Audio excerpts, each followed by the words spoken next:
Hi, Allison, Betty, Bianca, Brenda. We have chat open tonight. Let me know where you guys are from, how old your babies are. We do a lot of potty love tonight.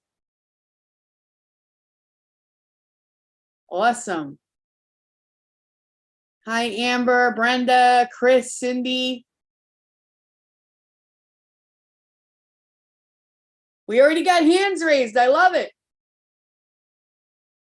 One of my master classers is here. Hi, Caitlin. She says, we have been potty training for about, I'm going to say a month. I don't even think it's been a full 2 months, a month and a half, maybe 2 months. And Audrey had her first day at school today and she only had one accident. I love it. Hi, Brenda. Hi, Vicky. Hi, Amber. Hi, David. Hi, Tiara. Awesome. Oh, Turks and Caicos is here. I almost scheduled a vacation from there. Oh, Jenny from the Bronx. I love it. Hello, Erica from North Carolina. We got Luna and Danielle from Indiana. Awesome. We've got everyone from all over the world joining us for our back to school potty hour. So welcome. If you don't know who I am, my name is Michelle Rogers. I'm an autism mom and life coach. I run a program called the Champions for Our Children Masterclass. And it is a program where we work on helping you with anything related to autism and your babies. And I am here tonight with my assistant, Jen. She's going to be helping me man the chat and the tech tonight. So I'm excited to get started with you guys. Just a couple of housekeeping things. We're going to be sending the replay out after the presentation is over. So everyone, as long as you've registered, and if you're here, you registered, you're going to get access to to the replay. If you want to be coached tonight, I want you to raise your hand. So if you raise your hand, I'm going to go through the presentation. We have a very special gift for everybody who shows up tonight. We're going to give you a copy of this. This is the toilet training data collection sheet. We're going to send this out to you with the replay. As long as you were here live tonight, you're going to get that. And then we are also, right before Q&A, we're going to do a raffle for a private session with me. So I'm very excited about this. Excited to get some kids potty trained. Hi, Kim from DC, Melissa from Kentucky, Noel, she's a 6-year-old son, Noel, Tiffany's son, Noel. Awesome. All right, so let's get cracking. So I'm going to share my screen here. So let me get that up and running here. Get right to it. Just kidding. Wrong screen. All righty. Here we go. Okay. So this is going to be, close that out too. This is going to be the back to school potty hour. I'm excited to get cracking with you guys. I've taught on potty training before. Tonight, I'm doing this in a very different way. I want it to be super interactive. So just bear with me as I go through all this. I want to share some stories that I've been through and some of my master classes have been through here. I know we have some master classes in the house tonight that could attest to how wonderful our potty process is in the master class. And when it comes to potty training, it's a very important life skill our children need. If they don't have this, it could really hinder their opportunities for their future. So we want to help you to solve for it. And it's back to school time. And what better time than to potty train these babies? So let's get cracking. All right, so the agenda for tonight, we're going to talk about the 3 secrets to potty training any child with autism. I'm going to give you the 3 secrets that you need to know that potty train your baby with autism. We're going to go through secret 1, secret 2, secret 3. Then I'm going to talk about the pillars for success. So once you know the secrets, I'm going to tell you the pillars you need for success. And I'm going to share information on our masterclass. We're going to do a giveaway, and then we're going to do Q&A. All right. And if you want to be coached tonight, you're going to raise your hand. We also have a Q&A box. You can put your question there if you're shy. Any questions you have, you can put them there, or you can raise your hand. I'm going to do some coaching at the end of tonight. All righty. So if you have a child that you would like to potty train, you are in the right place. If you have a child with autism or suspect autism and they need to be potty trained, they are mild, moderate, or severe on the spectrum. They are pre-verbal or verbal. They have multiple diagnoses. You're in the right place if any of these apply. You're in the right place if you tried and failed many times. You're in the right place if you have a child or an adult from 20 to 30 plus years old that is in diapers. We've potty trained up until 31. I'm always looking to break my record. So if you have a child over 31, come talk to me. And I made this, by the way, I made this whole slide to kind of create the biggest, widest net as possible. So I want everyone to know, everyone here, you are in the right place. If you want potty training done for your child, your loved one, this is the right place. You're in the right spot. And by the end of this presentation, you'll know how to potty train your child. You'll feel confident that this can be done. You'll get your life back. I always say it's a byproduct of the masterclass. When we help our children obtain very important life skills, it starts to loosen the noose for us, and we start to feel like we're getting our life back. You'll be the ultimate educator and feel confident you can teach your child anything, right? So this is really exciting. You guys are here for a very specific reason, right? Potty training. But what if you learn potty training and you can teach them so much more, right? How I teach one thing is really kind of how I teach everything. And the special gift we have for those who stay till the end. And not only will potty training be possible by the end of tonight, it's going to be easy and fun. I'm going to show you how it wasn't easy and fun for me, and how we turn that around, and how we turn that around in the masterclass as well. All right, so this is a quick story. I figured if you don't know me or if you're new to my world, my name is Michelle. I am an autism mom and life coach. My daughter, Juliana, was diagnosed on the spectrum a month after her second birthday. And I could kind of go through what we went through and how she had language and lost it. But we created this beautiful video. I think it says it so much better than I could just tell you. So here this is. I remember when I got pregnant with my daughter, I felt so grateful and so blessed. My life up until that point had been pretty rocky. I'd had a lot of bumps and bruises along the way. And I finally thought that I was turning a corner and God was blessing me with this beautiful gift of a child. And I just, yes, finally something was going in my way. And then when she was born, she was just absolutely perfect. I had all of these dreams and expectations for her. I thought of all the things that I thought she was going to do.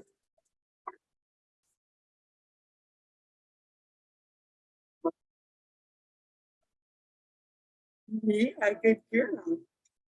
Right after her first birthday, I started to notice her behavior changes. She went from, saying that.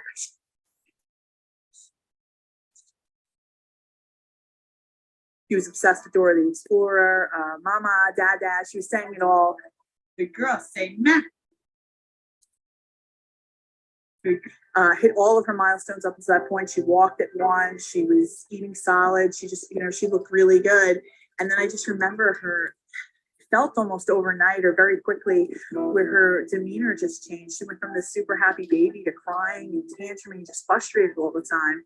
I remember saying to my mom one day during one of these tantrums, like, where did my happy baby go? But I didn't think anything past it. I think I was kind of not ready to fathom that something could be off, even though maybe the telltale signs were there.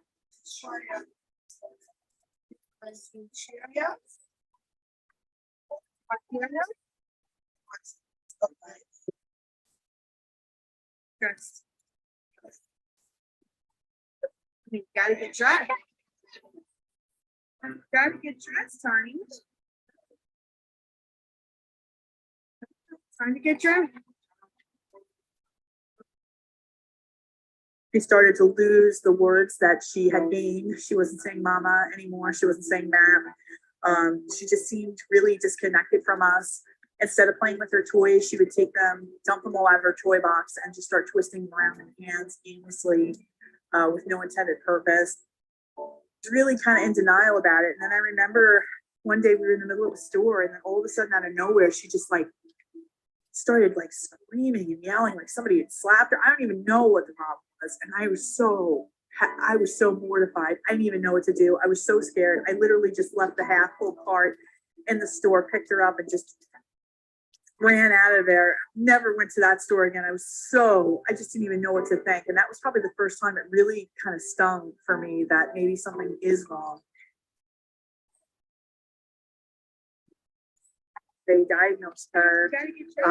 They didn't diagnose her right away. They said that, she was too young for a diagnosis. I didn't even know what they meant when they said that. I was like, diagnosed what? I just had no idea what they were talking about. And then they said, we'll come back in if you're not seeing progress. And I said, okay, and a couple months later, I'm watching these speech therapists play with her on the floor. I'm not seeing any progress and felt like she was getting a little worse. And then we went for our 2-year-old wellness visit. And the doctor said that she was behind if she wasn't using 20 words with intent. And that was probably just the knife to my heart. At that point, I really couldn't deny that something was up with her anymore. So then I called the county back in, and then she was diagnosed on the spectrum. And I remember that day, and it was worst days of my life. It was my darkest hour. I could easily say that. As a mother, as a woman, as just a human being, it was probably one of the hardest times I had ever gone through. And I remember just being I went from being so happy with God, so thankful, to being so pissed at him for doing this to her and wrecking this beautiful gift he had given me. And for a while there, I struggled. I struggled to figure out what this meant, or what we were going to do, or how this was going to define her. All those dreams I had for her future were just completely shattered. And I just had no idea what was going to happen next. And I went from just hopeful to just complete blank when I thought about the future. One night I was thinking, I'm going to die one day, and who's going to care for her like her? And something about that thought just snapped me out of my depression and my anger and my fear, and said, listen, we got to get to work here. I promised that when she was born, I was going to be the best mother I could be to her. And that promise hasn't changed. In fact, she needs me more now than ever, not less. She needs me now more than ever. And I didn't know at the time what we were capable of, or what having those changes, that mindset shift for me was going to do. But I wanted to know that at the end of every night, I could look myself in the mirror with confidence and say, did you do everything you could, Michelle, to give her the best possible one? And if the answer was yes, then that was a good day. And I wanted the answer to be yes, 100%. And no matter where the cards fell, I know I could leave this earth saying I gave her everything I had, no regrets. And as I've navigated this world with her and walked away that day after having that thought, I really just grabbed the bull by the horns. I became her fiercest advocate. I'm not a special education master's degree teacher. I never had any formal training in ABA, but I knew that I was going to learn whatever I needed to learn to be really strong for her. And Juliana lost all of her language. Cheerios? Cheerios. Okay. She was nonverbal when she was diagnosed. Show me what you want. Okay. What's up? We taught her sign language.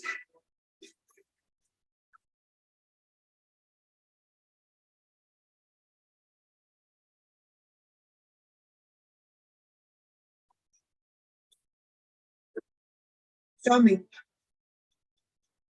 Juliana, show me. Good girl. Then she went from sign language to word approximations.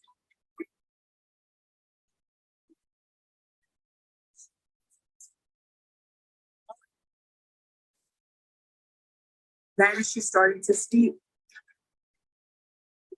Say, are you kidding me? She went from the most restrictive preschool environment.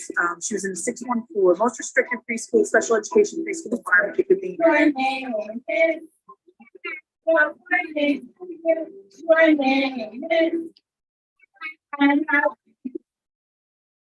To now, where she is almost 8 years old. She's in second grade class in a gen ed school, integrated class with typical peers. She speaks beautifully now. What did you like about the control?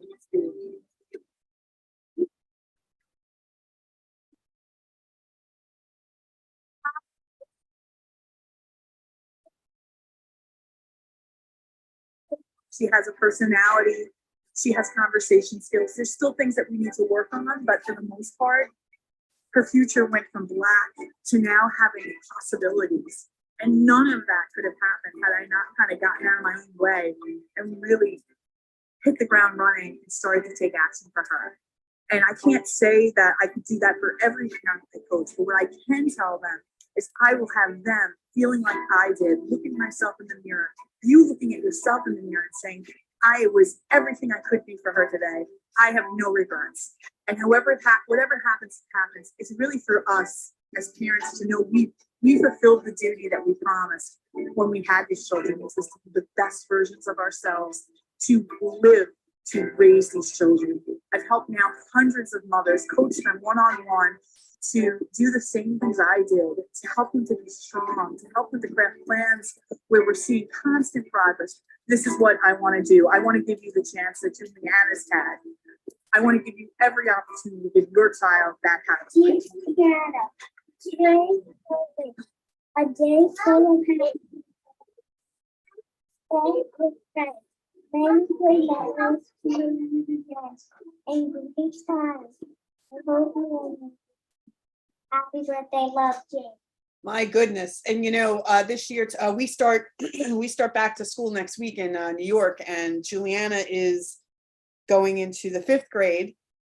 And I'm getting goosebumps just while I say this. She's going into the 5th grade, and she is going into general education class with minimal supports. That looks like one social skills class that she's kind of pulled out for. And then she has 2 like resource room type things where they'll pull her out and just kind of go over like maybe some academic concepts that she might be struggling with, or just give her some added support wherever she might need it. And that's it.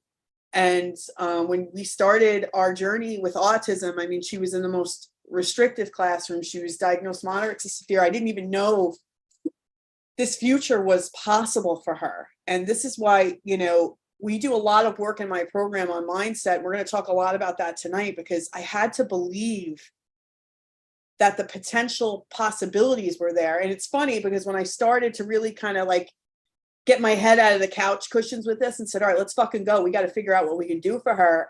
Just like I said in that video, I thought about like dying one day, and I'm, a God-fearing woman, and I'm, they're playing the, in front of the heavenly gates, right? They're playing my life back. And did I want to be standing there watching a reel of me just feeling like shit and not doing anything and not believing in her? And I feel like I got into action more for me than for her. And this was the byproduct of it. I relate to like the invisible umbilical cord, garbage in, garbage out. So I had to start changing the way I saw her, how I started changing the way I saw myself if I wanted to help her. And that goes for any life skill we're trying to teach them, including potty training. Okay. All right. So let me bring back up my screen here because I just lost it. Let's see if I can find it. Nope. Just kidding. Just kidding. And just kidding. Oh, hold on one second here. I'm just going to bring back my screen. Bear with me. But if anyone can relate to the story, let me know your thoughts. There we are. All righty. Yep. Awesome.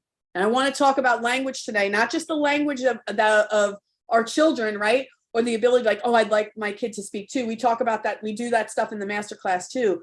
But if we want language for our children, we've got to start using language differently about them as their parents. I'm going to talk about that a little bit tonight too. So let me go back to sharing my screen. We are good to go. All right. Can you see my disclaimer? Thumbs up. Can you see the disclaimer? Yeah, Jen? Yes. Okay, so I want to make sure I have the one up. All right. As with everything else, I'm just an autism mom and a life coach, right? The information and all information in my workshops are not intended to serve as a substitute for a consultation with medical and behavioral professionals. Only qualified professionals who know and work with a child on an ongoing basis can adequately assess and supervise a child's program. I always recommend including a board-certified behavior analyst on a client or child's team. This is especially important if the child is in danger of hurting themselves or others. So you want to make sure you run everything I suggest by your therapist, by your pediatrician, and let's get cracking. Let's get crapping. Well, literally, let's get crapping in the toilet, but let's get cracking. Okay. So why is potty training so important? And this is what I call the big 3. I have this philosophy that if our children on the spectrum have 3 life skills, their chances of a life of independence increase greatly. And these are what I call the big 3. The first skill they need is to be able to communicate. And I'm not necessarily talking about the verbal word. I'm talking about basic communication skills. Although verbal word is where I want to head with it, right? The second is problem behavior at 0 or close to 0, so they can sit and attend at school and learn, and sit and attend with you and learn at home as well. And the third is what we're all here tonight for, potty training.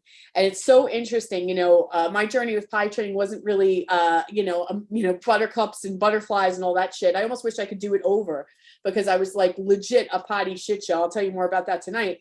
But one of the things about potty training is that it's a foundational skill of independence, and it's a rite of passage from baby to child. And when that doesn't happen for us, it fucks with our brain, and it really could set us back.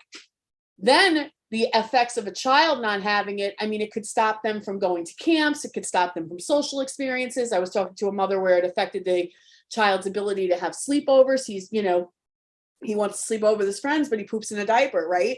So we want to like look at the necessity of this, not just from like, you know, I don't want to change diapers anymore and they're getting too old or whatever, but like the necessity of like, if this is one of the missing pieces to them having a chance at independent life, it's got to be a priority for you to fix it. Okay.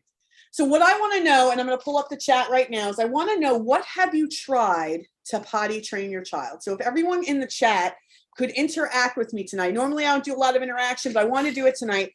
Everybody in the chat, tell me, what have you tried so far to potty train your child? You can put it in the Q&A or the chat. I've tried everything. Okay, that's an interesting thought. We're going to talk about that today. Charts, stickers, timer, prize. I've done all those too. No pressure sitting on the potty, letting her sit on the potty with her iPad, naked in the backyard. I did that with my son. Rewards, potty chart, encouragement, potty rewards, timers. I tried to put my little one in underwear. We camped out by the bathroom. We put him in underwear and took him every 20 minutes. Wow, you guys have tried a lot of stuff. Camper toilet, taking them repeatedly, timing, cheering, wearing underwear, sitting on the toilet, nothing. And I have no idea where to start. No problem, Alexandra, we got you. My daughter tries potty training and gives up. Prizes, high fives, cheering. Okay. Now I want you to think, you guys have done a lot of stuff here. I love it. Ooh, where am I? Why do you think what you tried hasn't worked?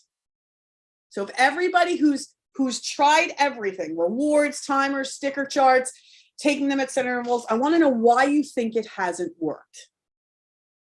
She doesn't understand. He holds his pee. He holds his pee forever, meaning like he holds his pee until you put the pull-up back on.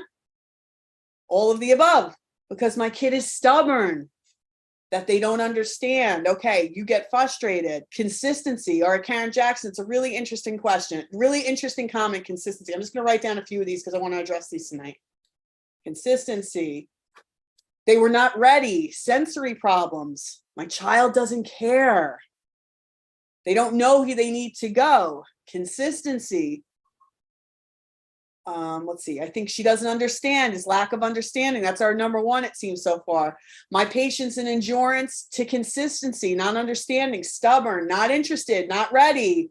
No, acting as if like it's no pressure. My son, it's familiar and comfortable with the potty. Freaking stubborn kid. Yeah.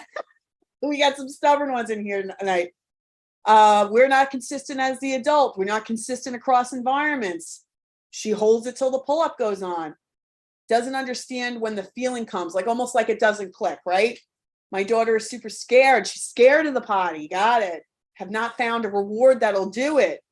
Scared of the toilet. I just want to read these all to you. Scared of her poop. My child wants to be in charge. I love it. You got a boy king or a girl king, or girl queen in training over there. He's not ready. My situation is different. I'm a caregiver. Once I've had the baby since baby's number, we're going to sit him on the potty. He'll pee for hours.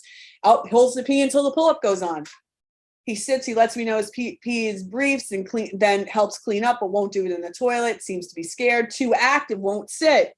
Okay, son holds his pee until the pull-up's on. Okay, so let me ask you another follow-up question. For the people who wrote consistency, I'm not being consistent, and that's why this isn't happening. So we're just doing an experiment tonight. I've never do a workshop so interactive, but I love this.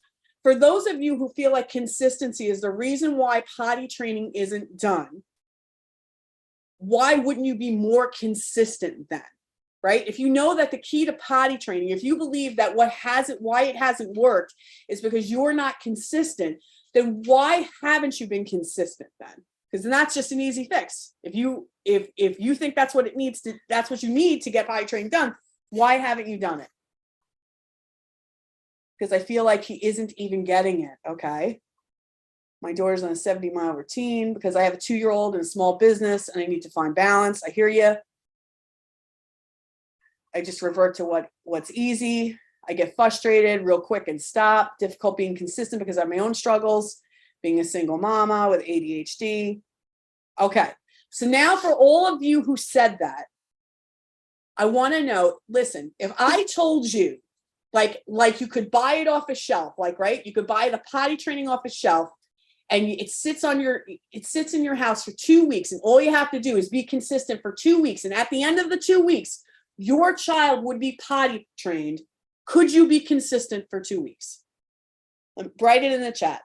If one of your things is that, yes, all right, yes, I love it. More, yes, fucking A, yes. yes, of course. All right, yes, this is really interesting. We'll talk a lot about this tonight. I appreciate all the answers. I love it. Yes. All right, amazing. I don't think, by the way, I'm not saying that's going to take 2 weeks for all children. All children are going to be different, but you're going to learn our secrets tonight, that we have a 100% success rate for potty training in the masterclass. And the reason that is what we're going to share with you tonight. So I'm giving you all the tips and tricks and secrets to getting any child with autism potty trained. I don't care where they are on the spectrum. Most of the kids that we train in the masterclass are pre-verbal, okay? And adults as well, all right?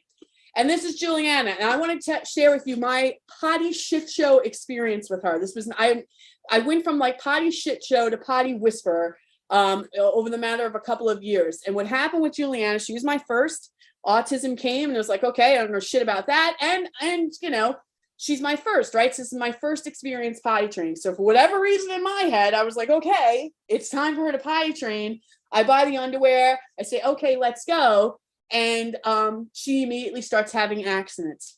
And then I start flipping the fuck out. And by the way, I curse. This is just, I'm spirited. So if that's a problem, I apologize. Maybe I'm not your coach, but I'm just going to give it to you like I lived it, right? So I was so mad. Every time she'd have an accident, I'd flip the fuck out. She'd get scared. I'm pissed. I'd punch the wall. I'd get really like aggressive about it. And it just kept happening. And I felt like I was doing all the things. I'd write books. I followed videos.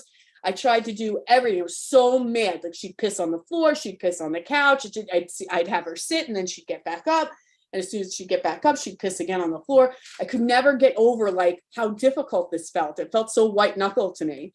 And then in the throes of all of this potty craziness, I had my mother come over and I had to work in the office. I said, do me a favor. Can you just watch her, put her on there every 15, 20 minutes? I'm defeated at this point. I could give a shit. You know what I mean? Like, I'm like, I don't even know if this is ever going to happen. Right. Can you just put her on it and you know, whatever. Right. So she says, no problem.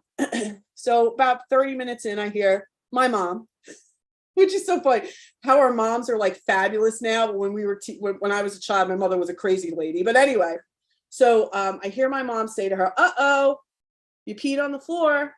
Let's just go clean up. And I remembered like, what? This isn't a big deal?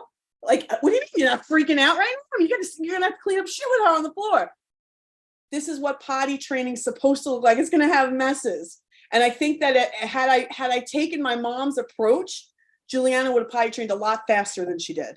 And that was one of the first lessons I learned in this, is that I was making this very difficult because I had some type of fucking expectation that this was just going to be potty perfection, meaning she was just going to put the underwear on and just know how to do it, right?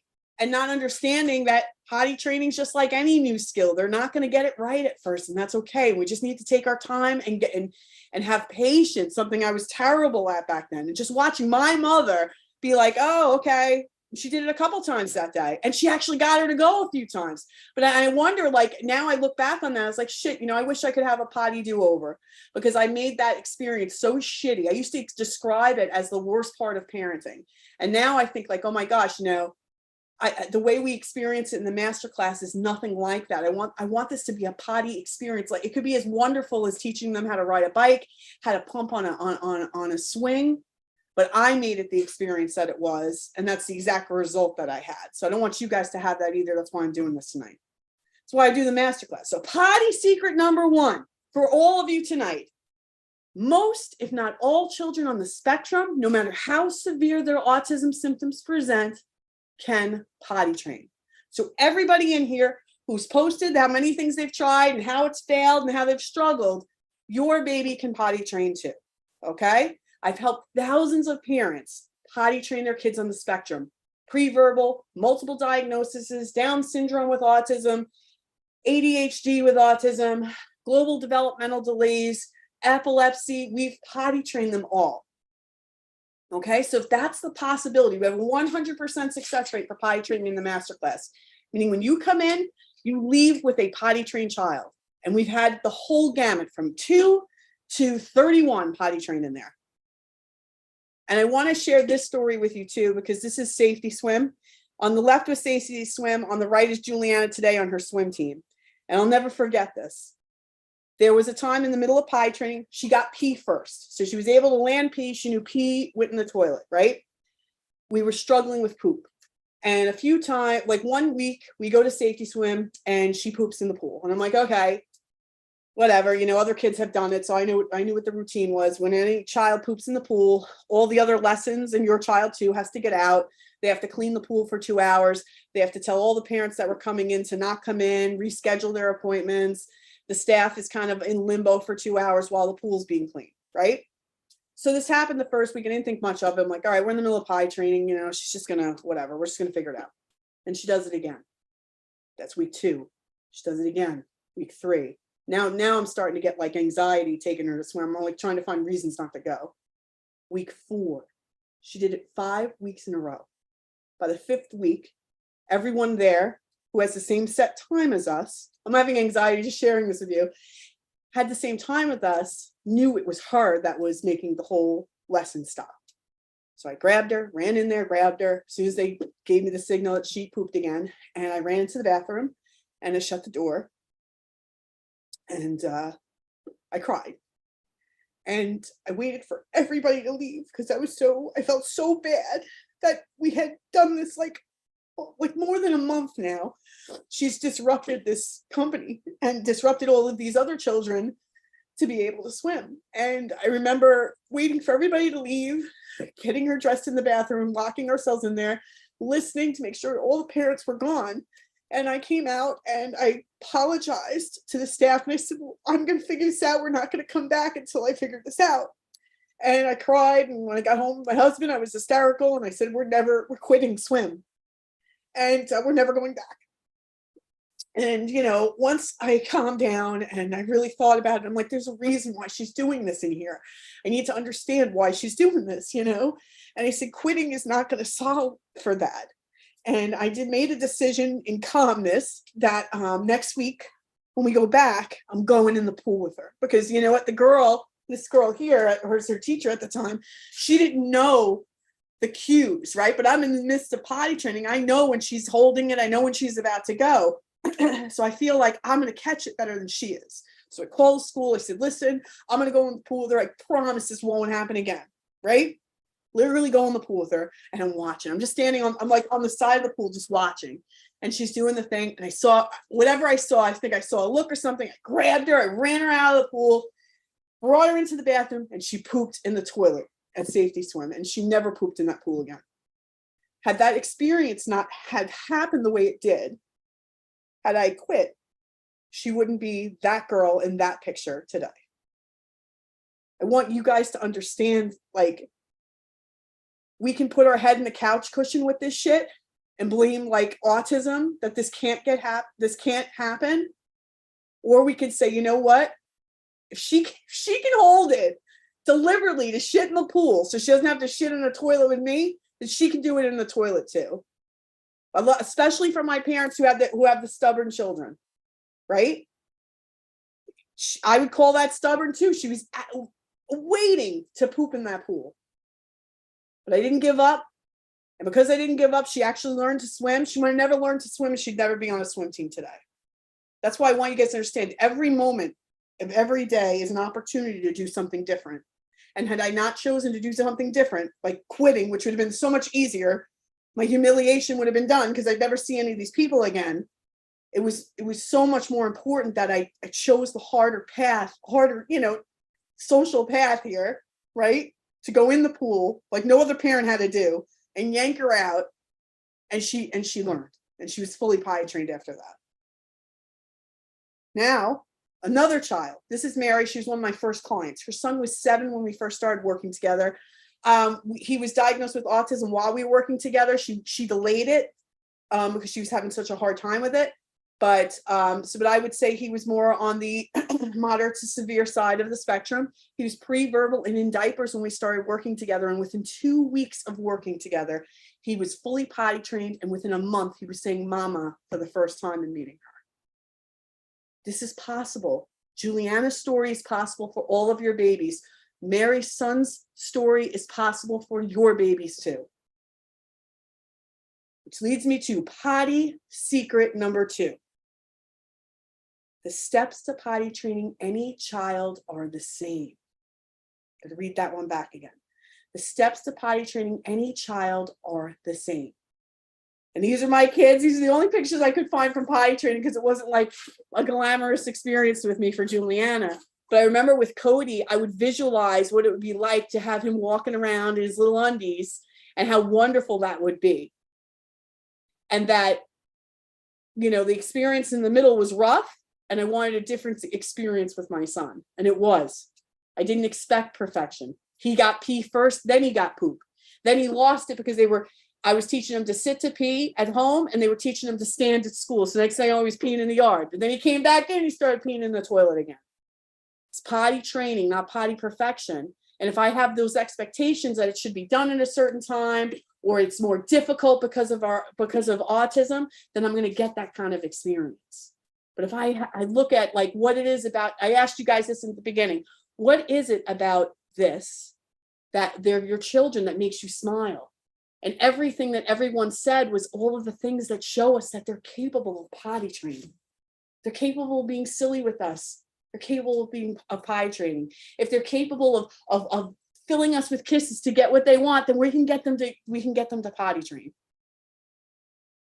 All right, so potty secret number 2, the way to potty train all children is the same.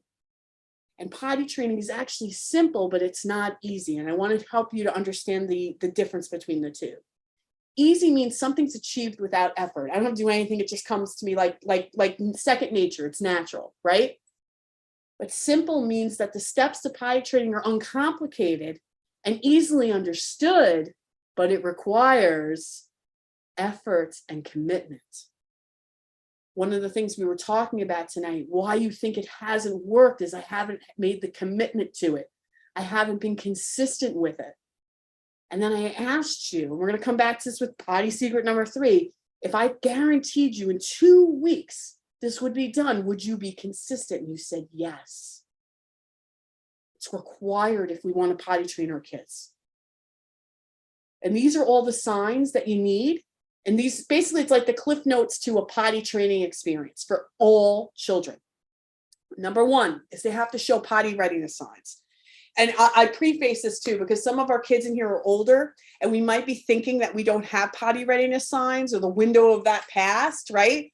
But it's not the case. It may just be that, like, well, I always say past the age of 4, they're ready to potty train, whether they're showing them or not. But potty readiness signs could be waking up dry, taking their diaper off, asking for a diaper, holding their pee until you put the pull-up on. These are signs that they're ready to potty train. Going long periods of time with a dry diaper and then it fills. These are signs that they're ready to potty train. The second thing you need to see is they need to be free of any gastro issues such as loose stool, diarrhea, or painful constipation. Now, I'm not talking about run-of-the-mill constipation. When I potty trained both of my kids, they both became hot constipated, meaning that they used to poop every day. And now that even to this day, they poop once every couple of days. That's not like constipation that would stop this from happening. I'm talking about where like their belly's distended, their behavior is changing, they're in discomfort. That's the type of constipation that we want to resolve to get them potty trained. And I would even say that you could pee train a child that has that kind of constipation, or even pee train a child with loose stool or diarrhea. But I want to see you get from start to finish the fastest and easiest as possible. The simplest, I should say, right? Number 3, they have to be willing to sit on a potty. You need that to potty train. They got to be motivated to go with rewards. And I'm not just talking about any rewards. It's got to be like, I do anything to have access to this. I'm sure we're going to talk about this in coaching tonight. You need a schedule to go. And this goes for all children. By the way, 1 through 5 go for all children. You need to put them on a schedule once they realize pee and poop go here. They got to be out of diapers or pull-ups. Okay. By the way, diapers and pull-ups are the same thing. Sometimes they'll say, okay, your son's in diapers. No, we're in pull-ups. Pull-ups and diapers are the same thing. It's a lateral move. Down, if they can still soil themselves, not eliminating the toilet, it's a diaper. Okay. And if we're going to be committed to potty training, we can't dip our toe in. We've got to do full submersion. We've got to be committed, right? Remember the last couple of slides ago, right? Potty training requires consistency and commitment. When we're potty training, you have to have a lot of reps in attempting to go, right? You have to have them practicing a lot. They have to be trying to go a lot. You also they have to be reminded when to go. By the way, again, just as a friendly reminder, these are the steps to train any child. They have to be reminded when to go. And then number 9, which is hopefully potty training completion, is they're able to tell us when they have to go, and or the child starts using the potty 100% independently. They're wearing underwear, nighttime naps, full time, and now they're able to either get up and go when they feel nature call, or they can tell you and you can take them to the bathroom. Okay? The skills you need to potty train your child. Number 1, you need to be consistent. You need to be committed, guys. Number 2, you need to be committed, consistent and committed, right? I guess consistency is consistency, I guess, and committed will go hand in hand, but I need to make sure that I'm not just committed to potty training, but I'm not doing it all the time, right? That's not being consistent, right? I'm committed to potty training, but I only want to do it on weekends. No, it doesn't work like that. We're committed to potty training. We're going to be consistent in making it a requirement of this household. And I'm going to be consistent in how many times I take them. Number 3, you need to be willing to clean up accidents. This is what it's about. I love it. I don't know what the fuck I was thinking, that I was just going to go potty train her and she was just like, what, maybe pee a little bit on the seat and be done. That was not what we had. That's not what it's supposed to look. It's not potty perfection. It's potty training. And if Caitlin's here, she'd laugh because we always say this amongst ourselves. It's a big joke. Yes. Number 4, you need to be in a winning or learning mentality. I think this is one of the biggest things.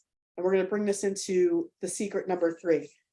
A lot of times when I was doing this with Juliana and we were missing the mark, sometimes I'd miss it by like a second, and she'd poop her pants and I'd get so mad and I'd just be like, oh, this sucks. We're not getting it.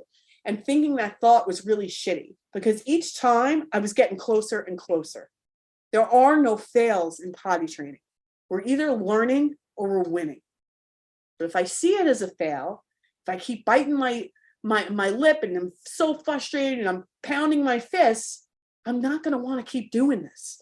I'm going to want to quit. And that's the only true fail of an autism parent, is quitting on your kids. You can't do that.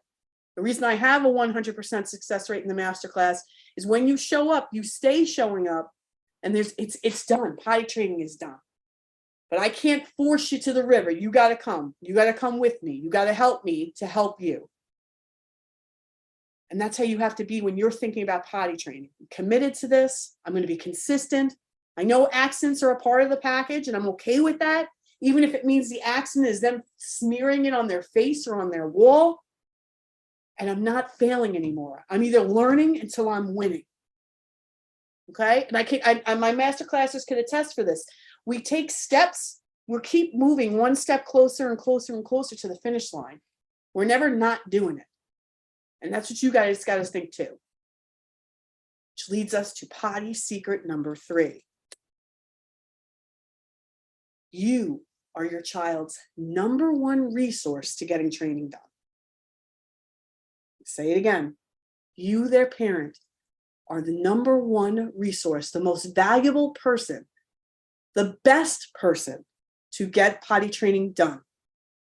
Now, this is a mug I saw at my doctor's office. I always thought it was just such a bullshit mug. I almost threw it I almost threw it on the ground when I saw it, because he had it up on the reception desk and it said, please don't confuse your Google search with my medical degree. And I laughed and I told the receptionist, I said, tell the doctor not to mistake his 120-minute lecture for me living this life with this child 24/7. And I say this because I think a lot of us, when the autism diagnosis comes, we kind of like let our fucking intuition fly out the window. Like, we don't show up as the parents we intended to be when we were carrying this baby in our tummy, when we were holding them in our arms in the hospital or in the nursery, right? When autism comes, we drop our identity as their parent. And then we start seeking external sources because they must know best, because I know shit about autism. But when we do this, we're giving away all of our power. You're the most powerful person in your child's life because nobody knows them better than you. And how many times have you heard a doctor or teacher tell you something that is wrong for yourself, for somebody you know, and for your child? I've had it happen to me, for myself, for both of my kids. They're serving a mass amount of people, right? They take their education. I'm not shit canning doctors. There are a few that I really love, right? I'm not shit canning it. But what they can't take into consideration with their medical degree is my knowing this child to the bone. And that's why you are the most valuable person. You're the person that can get this done. You're the person that's most vested to get this done. No one knows your child better than you. So, if you're the key to getting potty training done, then why is your child still in diapers?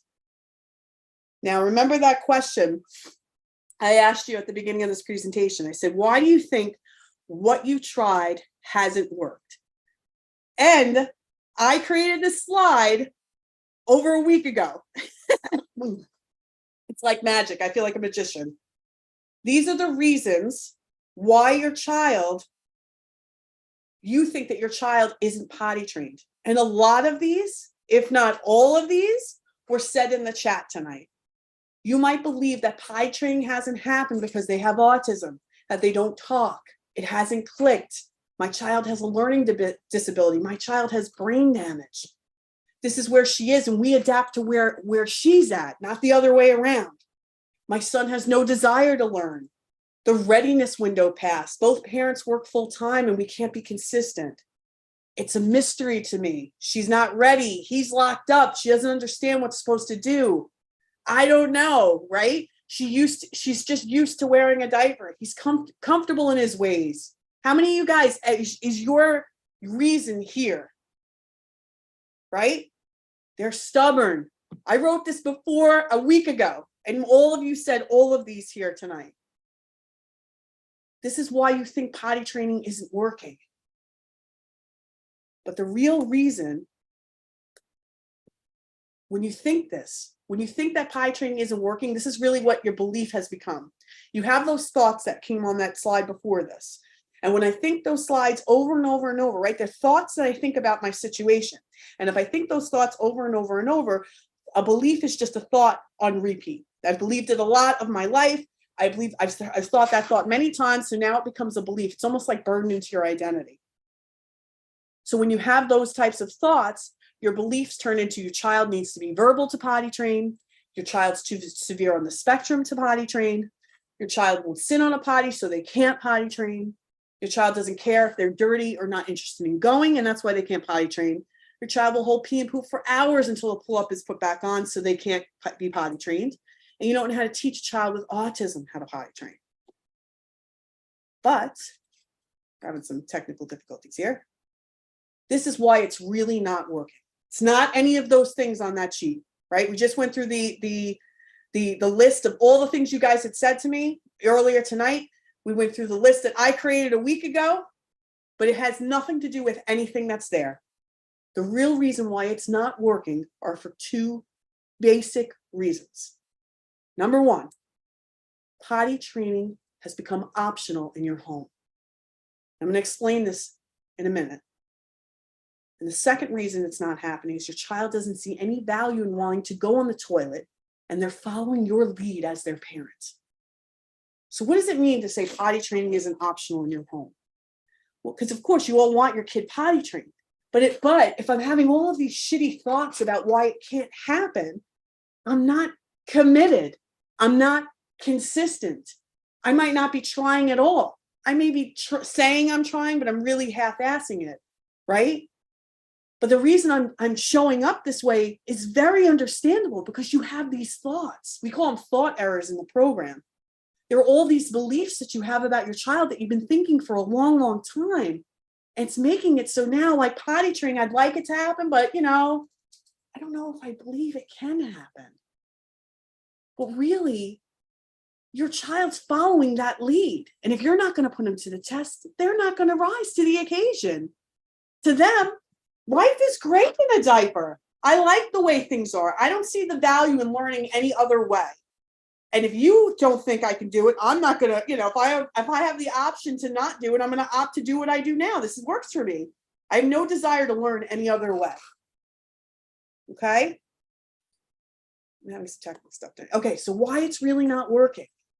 Because if you have thought errors about your kid, you half-ass your potty training and you stop and start or you don't even attempt it. Autism does not make potty training more difficult. It's your shitty thoughts about the diagnosis that do. I always thought with Juliana, I'm like, I never saw autism as less. I always saw it as like, her brain just works on a different frequency. And if I could learn to communicate with that brain on that frequency, I could teach it anything. I never saw autism. I just see autism as different. It's not less. She's totally capable of doing what all the other children can. I just got to figure out the way to get through to her. And if you're the key to get potty training done, right? You're the secret. You're secret number 3, then I need you to stop believing shitty things about your kid. And if your child wasn't on the autism spectrum, I love this question. And I want everybody to answer in the chat. If your child was not on the autism spectrum, would it be acceptable for them to not learn how to use the toilet in your home? No, fuck no.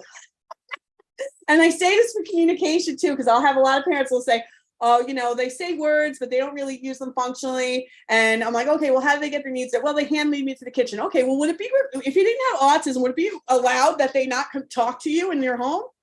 Yeah, fuck no, not a chance. That's right. So why are we giving these babies a pass? They're capable of so much more. Just from everything that you guys said in the chat, these babies can do so much more than they're doing, and you're not putting them to the test because you think autism is less. You think autism makes it that I can't do this. Autism is the neutral circumstance of life. It happened to us. It happened to all of us, right? I didn't sign up for this. You guys didn't sign up for it. It's a circumstance beyond our control. We do a lot of mindset work in the program. I'm going to talk about that in a second. But if I can see autism as neutral, like it's not autism that's the problem. It's my shitty thoughts about it. And then when I have shitty thoughts about it, it makes me feel like crap. And then when I feel like crap, I'm going to take the action of potty training from a space where I'm not even sure they can do it. And then that's where we all fail. And it's the number one thing everyone comes to me with. It's the number one thing I solve because I don't think that about your babies. I know every single one of them. You pack their bag and you drop them at the front of my house. There'd be no doubt in my mind I'd get them potty trained. But I got to get you believing that now too. And that's what we're going to do with the Potty Power Parents Mindset. This is Juliana, and I want to talk to you about your brains because we all have the same exact brains. I know you all think everybody's brain is special and unique. They're not. They all work the same. All of our brains present 60,000 thoughts to us a day, and most of them are shitty. And the reason why our brain presents us 60,000 thoughts a day, we don't even hear most of them, but most of the ones we do hear are shitty. It's not because your brain is broken. It's not because your brain is a sadist, right? Your brain's job is not to keep you happy or give you what you want. Your brain's job is to keep your body safe. And the way the brain keeps everything safe is to make sure it says things to you to keep you in the cave. So even though you're here and you desperately want to have change in your life, you desperately want this baby potty trained or communicating or stopping their problem behaviors and having the big 3, your brain is like, no. I know you don't like the diapers and shit, but we're surviving here. This is safe. You stay in the cave. And one of the gifts and the pain of being human beings is we can hear our own thoughts. But the pain is that most of us don't question any of the thoughts our brains present. All of those reasons why you guys said you couldn't potty train your kids or why it wasn't working are thought errors. They're not true. All you need is consistency, commitment, right? If I'm consistent and I'm committed, potty training is no longer optional in my home, and I'm going to show them a reason why they want to do it. I'm going to give my kid a reason. He doesn't see the value in it because I don't see the value in it. But if I'm not seeing the value in it because all my brain keeps doing is feeding me shitty thoughts, and as a human species, as far as I know, we're the only species that can hear our own thoughts, I don't have to get behind every fucking one of them. If you do that, it's like letting your brain run around. It's like a toddler running around your head with scissors, stabbing everything. And that's the life you're living now. The gift of being a human being is that we can choose what to get behind, what thoughts we want to get behind that are going to support us and move us forward. And we can choose what we want to toss. And this is kind of just explaining me in a nutshell. I wasn't born this way. I used to think people could be born this way. Like I'm born like my husband would say, oh, you must have been born this way. And that's not how it works. When I was a kid, I was very shy. I was young for my the grade I was in. I was super shy. It took me a while to kind of academically keep up with the class, right? And I was bullied from as long kindergarten probably till middle school. And I remember thinking all through that time, like, I wish somebody would just come and save me. I'm getting tortured every fucking day at school, coming home crying every day. And I know teachers see this. Why won't they stop this? Like, this is just wrong. It should be, somebody should come in and just save me. And this went on for years. And I remember being in biology class. I'll never forget it. I was of course, sat next to my biggest bully for the last 3 years, and he starts making fun of me. And I had that same thought again, like, why isn't somebody stopping this? Why isn't somebody coming to like swoop me in and save me? And I remember thinking, all of a sudden, out of nowhere, this thought came flashing into my face, like, no one's coming. It has to be you. And it was the first time I ever stood up to that bully, and he never fucked with me again.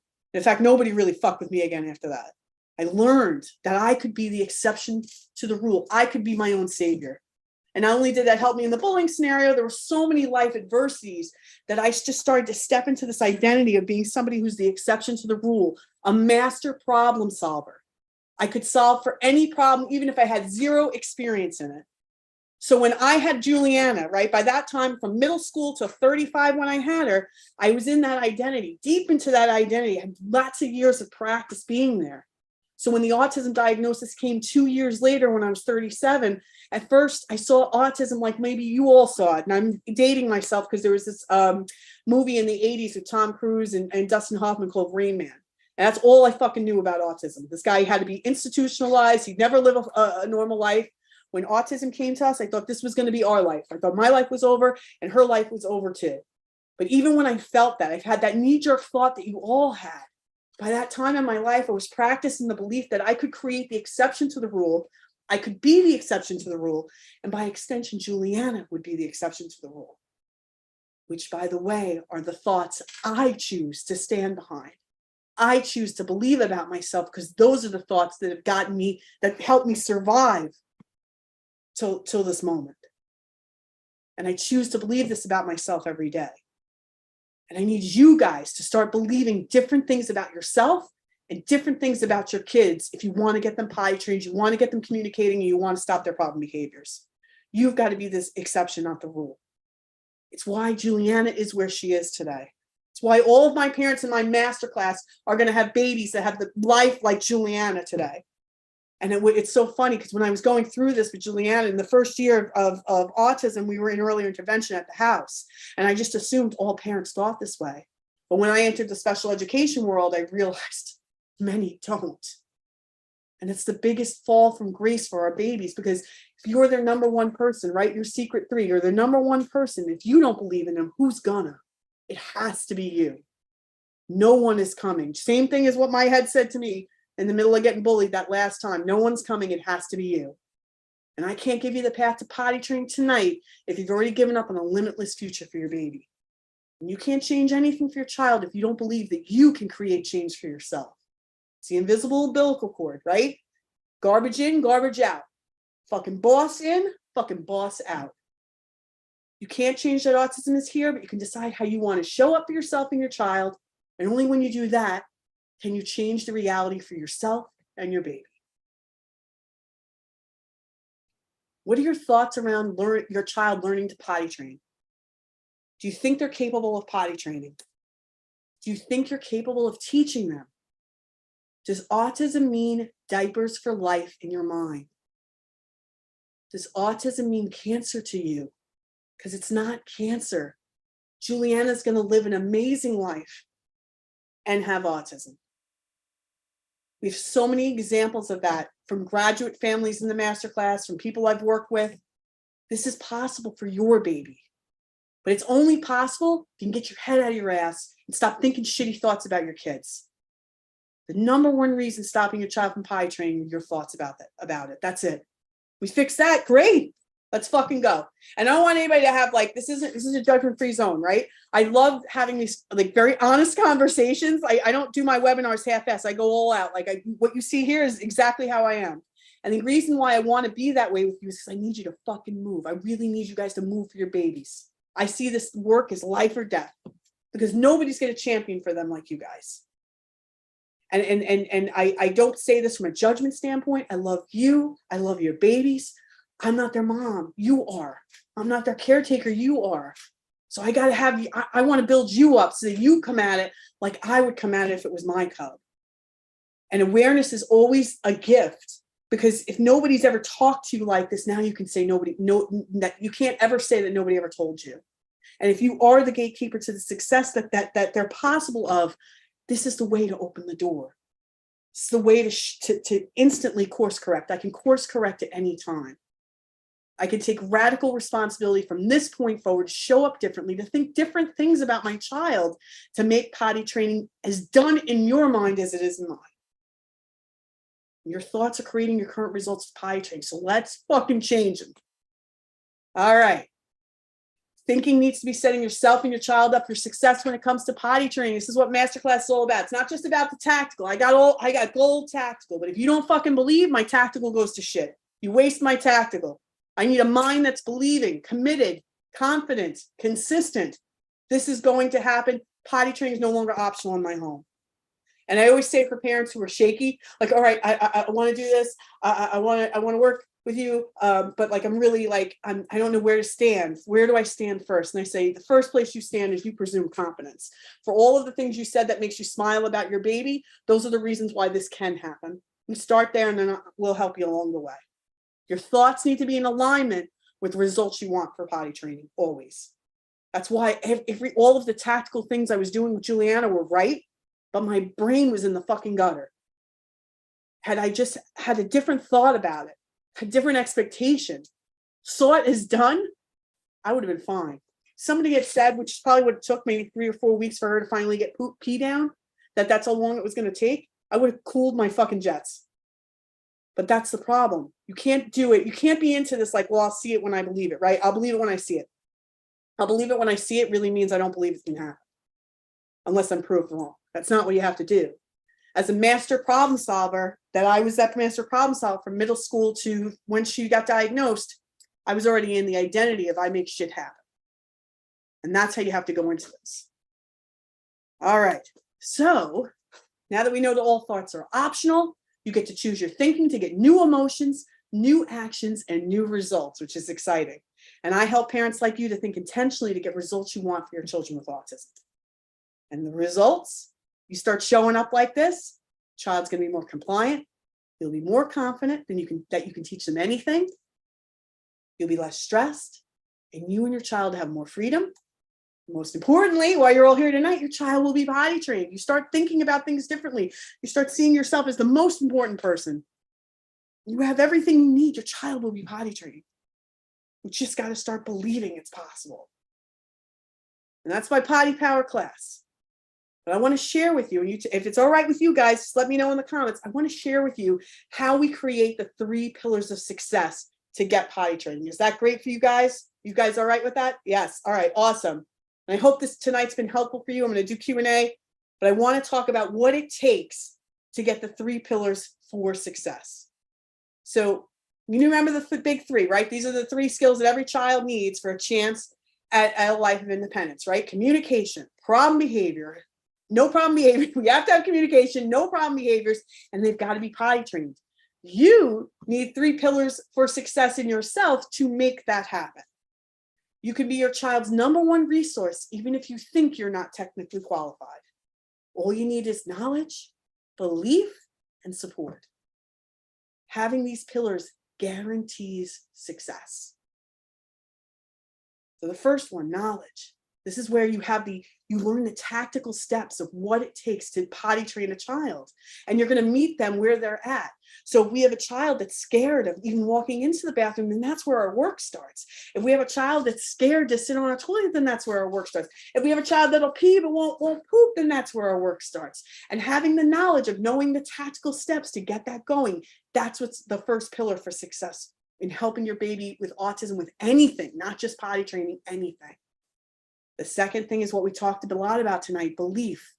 We want you to have belief in yourself, that you're capable of doing this that your baby is capable of learning.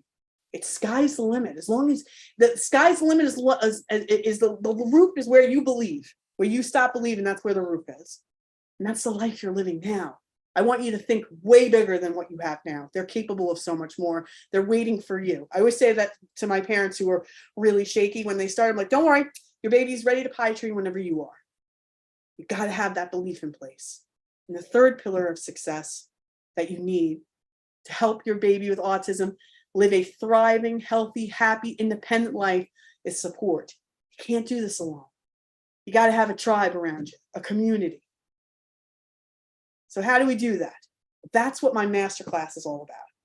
And this is Kimberly. She's one of the graduates in the masterclass, and she just recently sent me this email. She said, when I first found you, Easton was 3, and I couldn't get a firm diagnosis. He had very few words, 0 social skills, and was not potty trained.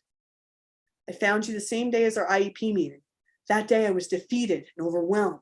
After they asked me to list some of Easton's strengths, I sat there in tears as I struggled to come up with an answer.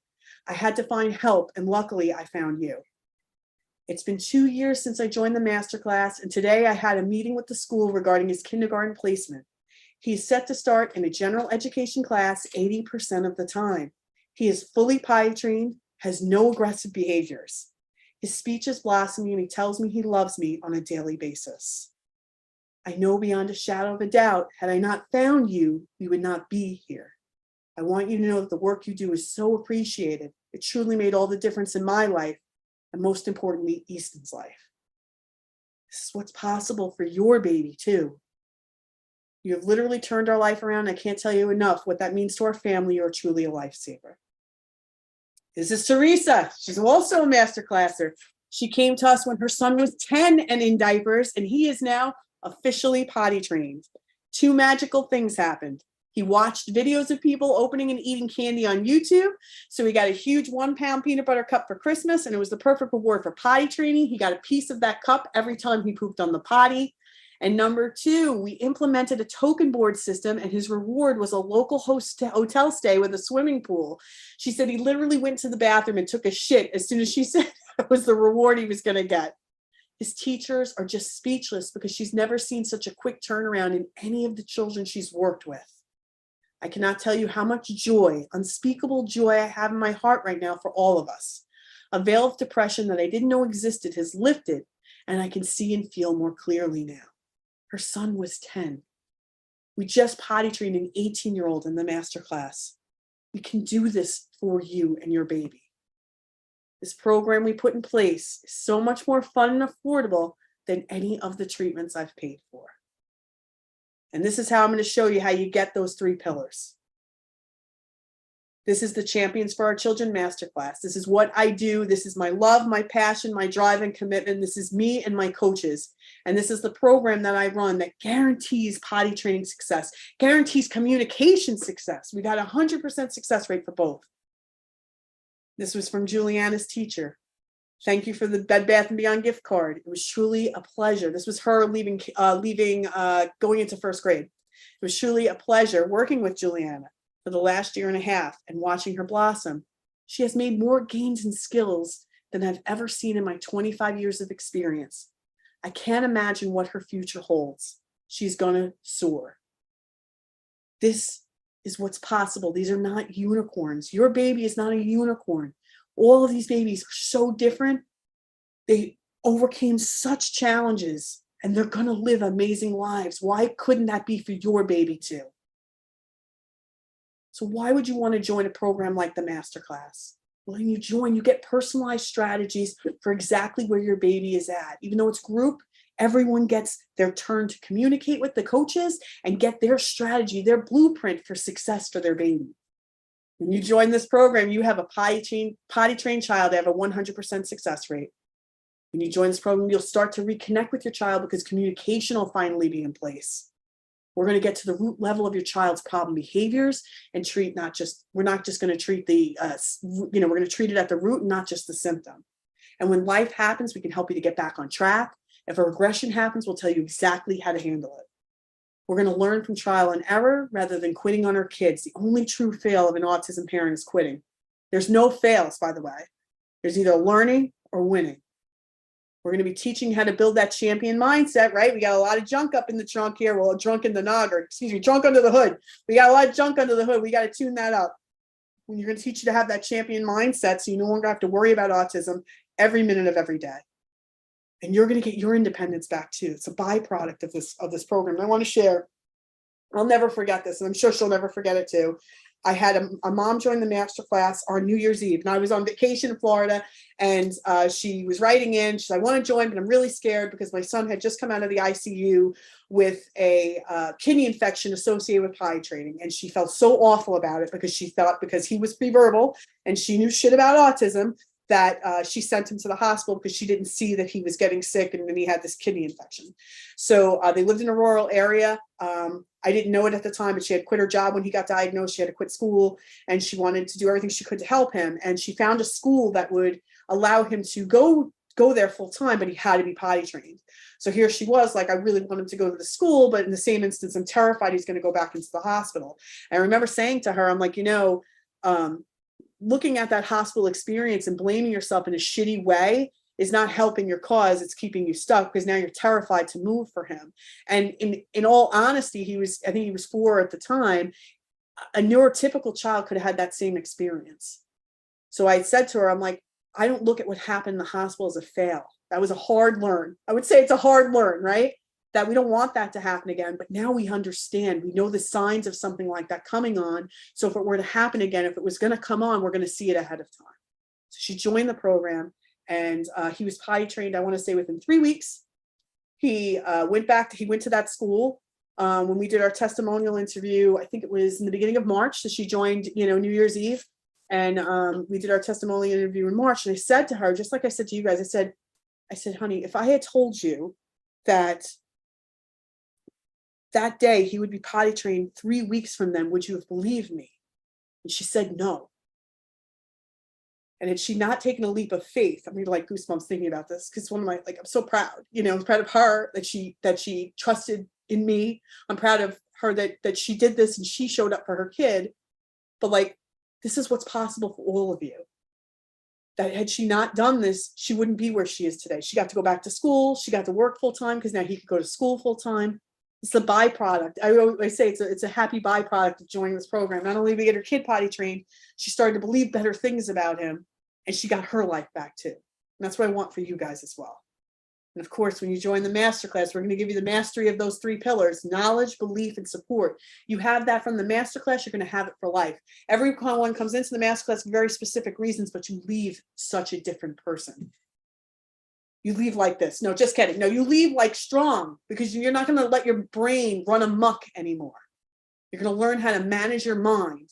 You're going to know when thought errors come, and you're going to dismiss them. And you're going to know what thoughts to get behind that are going to keep you motivated to helping your baby. And that's what this program is all about.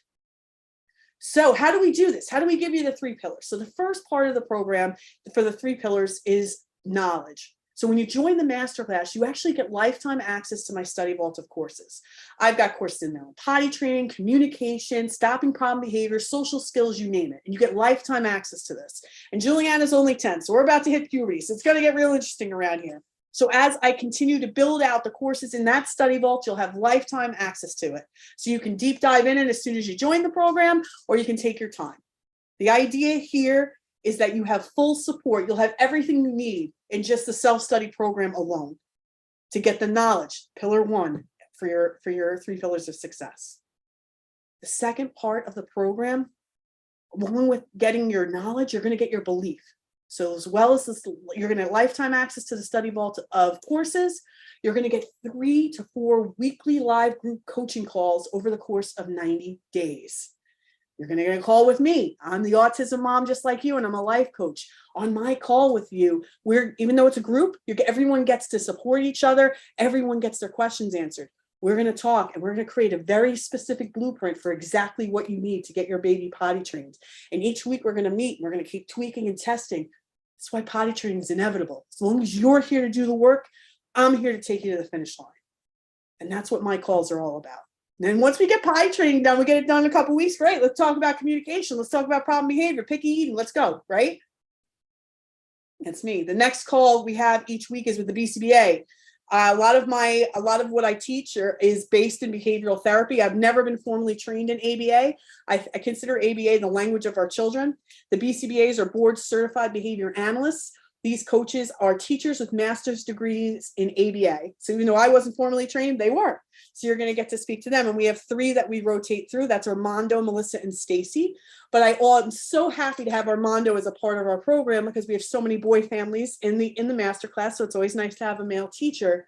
But Armando is an adult with autism. And Armando didn't speak till the age of 7.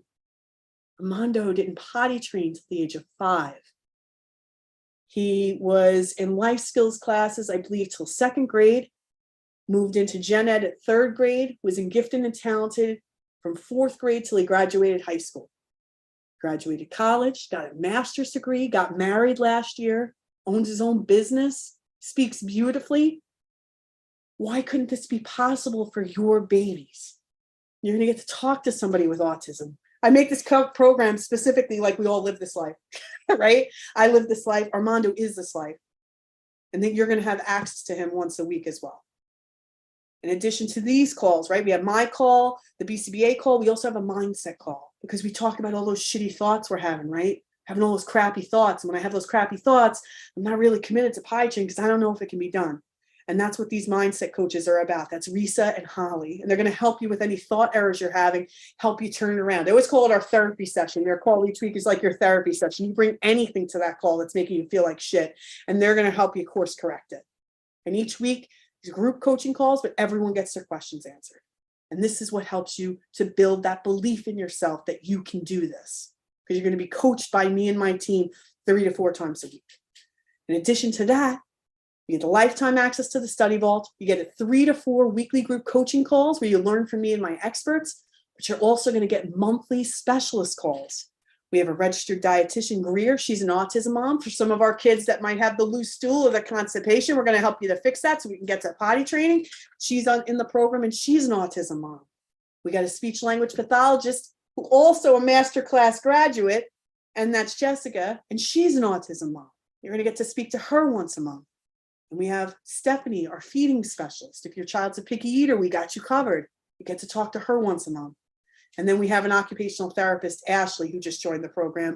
If your child has any fine motor issues, you get to talk to her once a month. And I have specialists all the time.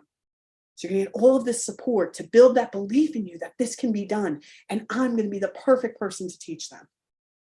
And everyone gets their questions answered on these calls. Finally, the 3rd pillar for success is support. So when you join the masterclass, you're going to get lifetime access to the study vault of courses. You're going to get 3 to 4 weekly group coaching calls with me and my experts. You're going to get monthly specialist calls. But in addition to that, you join our private Facebook community where you never feel alone again and post what you need. And I check that group daily. So if you need something from me between our calls, you just post in that group. You send me an email. When you join when you join my program, your baby becomes my baby. And that's what this is all about. It's a tribe of forward-thinking parents that want nothing but the best for their baby, and you're going to be a part of that. You're going to have that support of them, of the other families going through this program with you, and the coaches who know exactly what you're going through because we all live this life. Support is my North Star with this program. So when you join the masterclass, you get lifetime access to the study vault, 3 to 4 weekly live group coaching calls, the monthly specialist calls.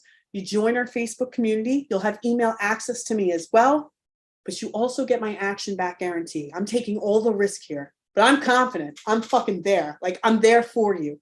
I'll hold the belief until you can grab the torch for me. And the way this works is an action back guarantee when you join the masterclass, meaning if you just come to my calls every week, and you don't get what you came for by the end of your time in the masterclass, you either stay until you do or I'll give you your money back. That's how solid I am in what I offer. I know that your babies can do this. I believe it. Now I got to make you believe it. So when you join the masterclass, you'll get lifetime access to the study vault of courses, the 3 to 4 live weekly group coaching calls, the monthly specialist calls, the private Facebook community, the email access to me in between calls, action back guarantee.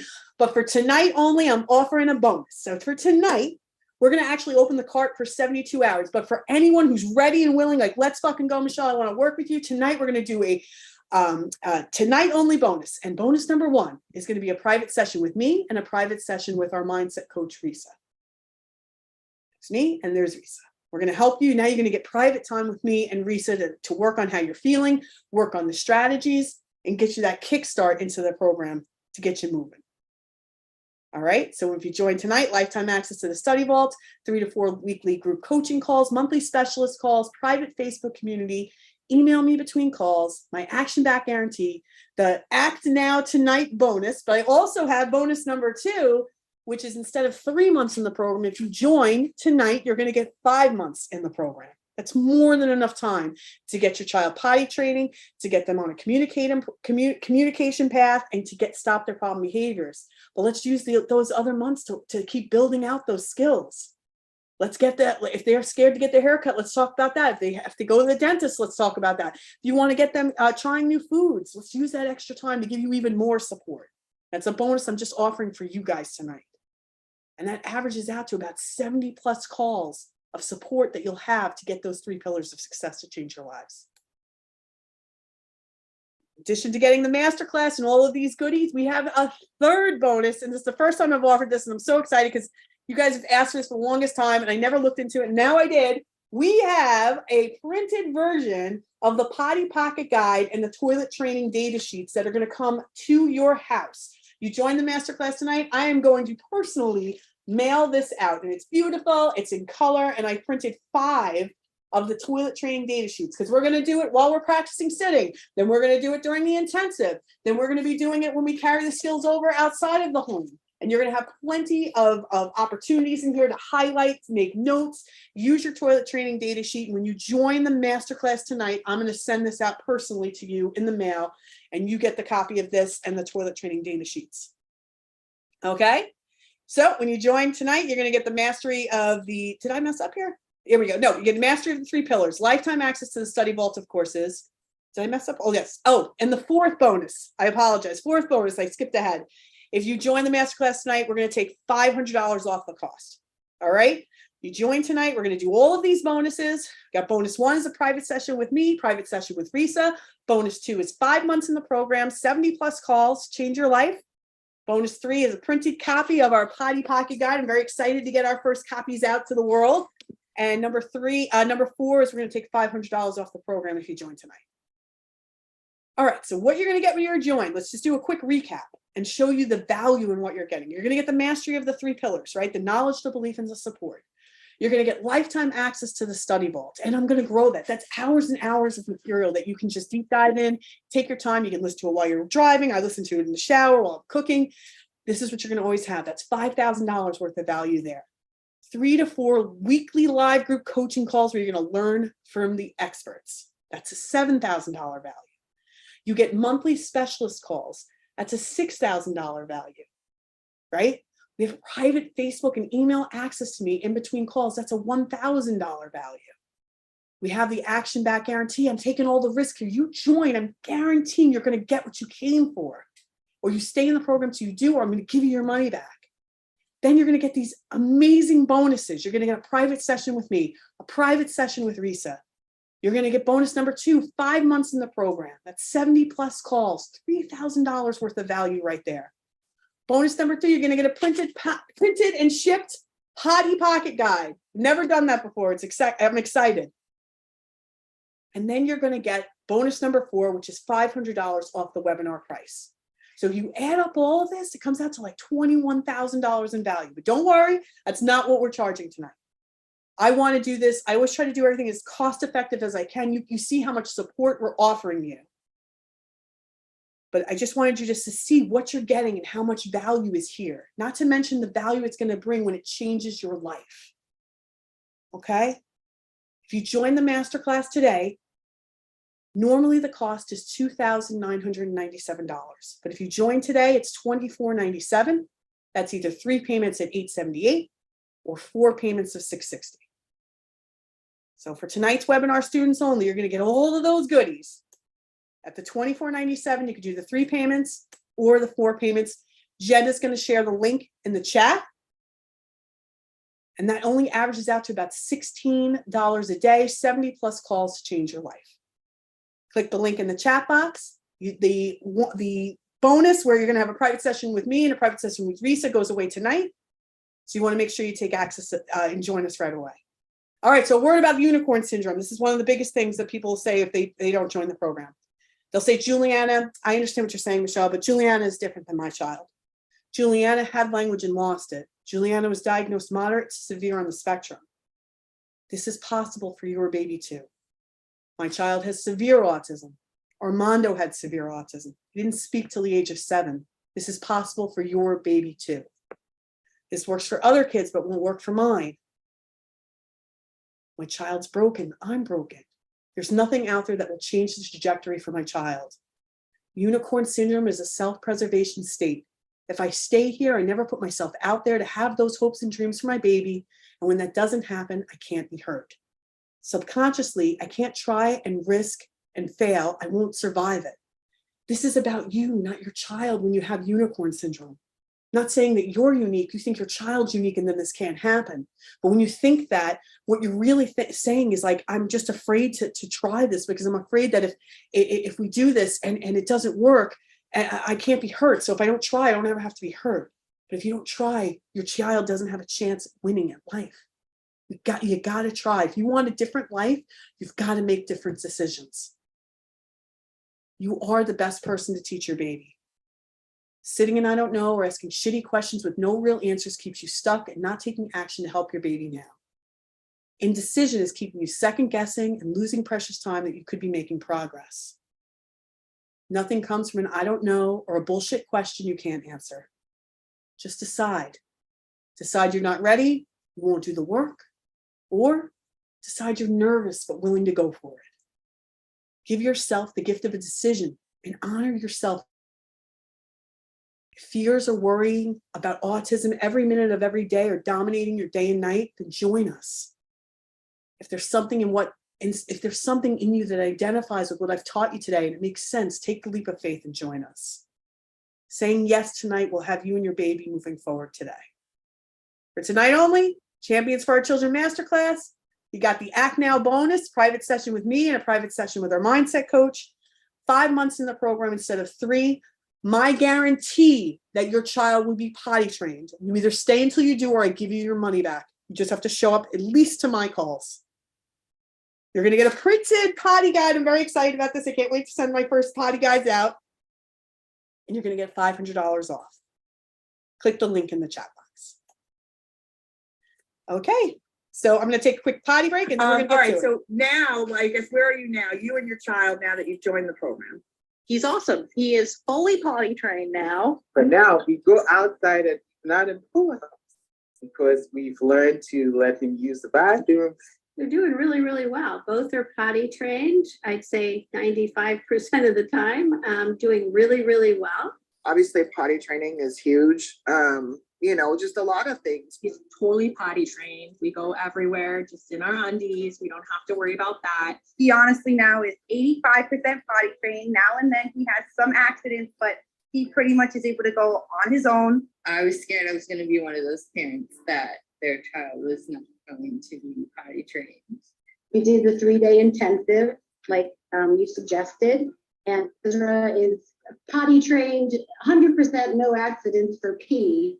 Yes, it's very exciting to have him potty trained, and that was our goal for our school. I just want to say that within a month of being in the program, Jude was potty trained, both number 1 and number 2. He hasn't been in a pull-up for over 4 weeks. I knew in my heart that this was the place that I needed to be. Yeah, it went really well. Like the tips you guys gave me, all the potty stuff worked great. I joined and came to the program through the Potty Power Boot Camp and then joined with the masterclass. We have really been moving forward and my son has been doing much better. Everything we got the service for him in 3 months. He's potty trained, he's more verbal. He's potty trained. I take him to the potty, he pees. He has no accidents and he loves going to the potty. There's no problematic behavior. And we're lock in step. And I think because he's got the pooping down and he's very independent of the whole process, I started listening to the tips from Michelle, got involved in the course, and in the first couple of weeks, my son was fully potty trained. And I know you're giving some advice to help him stay dry overnight, which has been helping. And it's been wonderful for me. You and your team help pull that out. It's amazing. It's amazing what you guys do. God, yes. We go everywhere now. We have no diapers with us. I always just take a little stare of under it just in case he gets an accident. But he'll tell us. We'll go to the mall and he'll tell us that he says potty. That has been absolutely life-changing for me. He's doing so much better. Absolutely. Hands down of everything we've done. You guys have a gift. 100%. I do recommend it. This is going to help you. You'd be crazy to not get in this program if you have concerns about your child. Absolutely. And I have already been recommending. It's amazing. Just do it. Yes, definitely. You guys need to do this program. It'll change you guys and your child's life tremendously. All righty. Okay, so we have some questions. Any questions about the masterclass? You can put in the Q&A. I'm going to take some people for coaching. Really quickly though, are we going to do Wheel of Names, Jen? Are we ready to do Wheel of Names? Yes. Okay. All right, perfect. So while she gets that ready, I'm going to answer some questions. From Inira, how would I know if my daughter is pre-verbal or non-verbal? She sings and she counts. Well, that's really interesting. I remember in the beginning of the call tonight, I talked specifically on, my video's not on. I talked specifically on language, not just the language we want out of our children, but the language we're using to describe our children. I never liked the term nonverbal. I use it in some of my marketing because it's widely known as a way to describe a child that has emerging ability, communication deficits, right? I don't even think deficit. I don't even fucking like that either. But when I think of a child as nonverbal, I don't like it. Nonverbal to me feels final. It means unchangeable, right? Remember, if we're talking about, we have to start thinking about the way we're talking, letting our brain talk to us and the way we're describing our children. And if I think nonverbal is final and unchangeable, then if I'm describing my child like that, then I don't know how hard I'm going to be pushing for vocal language. So I always say pre-verbal because pre-verbal to me feels like language is coming. So as your coach, one of the biggest things that we work on in the masterclass specifically is I want you to learn the way that you speak to yourself matters and the way that you describe things matter, because that's how your brain is, that's how the thoughts you're going to continue to create. That's going to give you the feeling of, whether this is going to work or not. And then you're going to take action from that space. And you've got to be thinking thoughts that are going to push you forward, thoughts of believing that this is possible. Okay. All right. So let's do some Wheel of Names. This is our free session with moi. Let's see. What do we got? Who won? Kay. Is Kay here? She's got to be here. Got to be here to win. Is Kay here? Kay's not here. We're spinning again.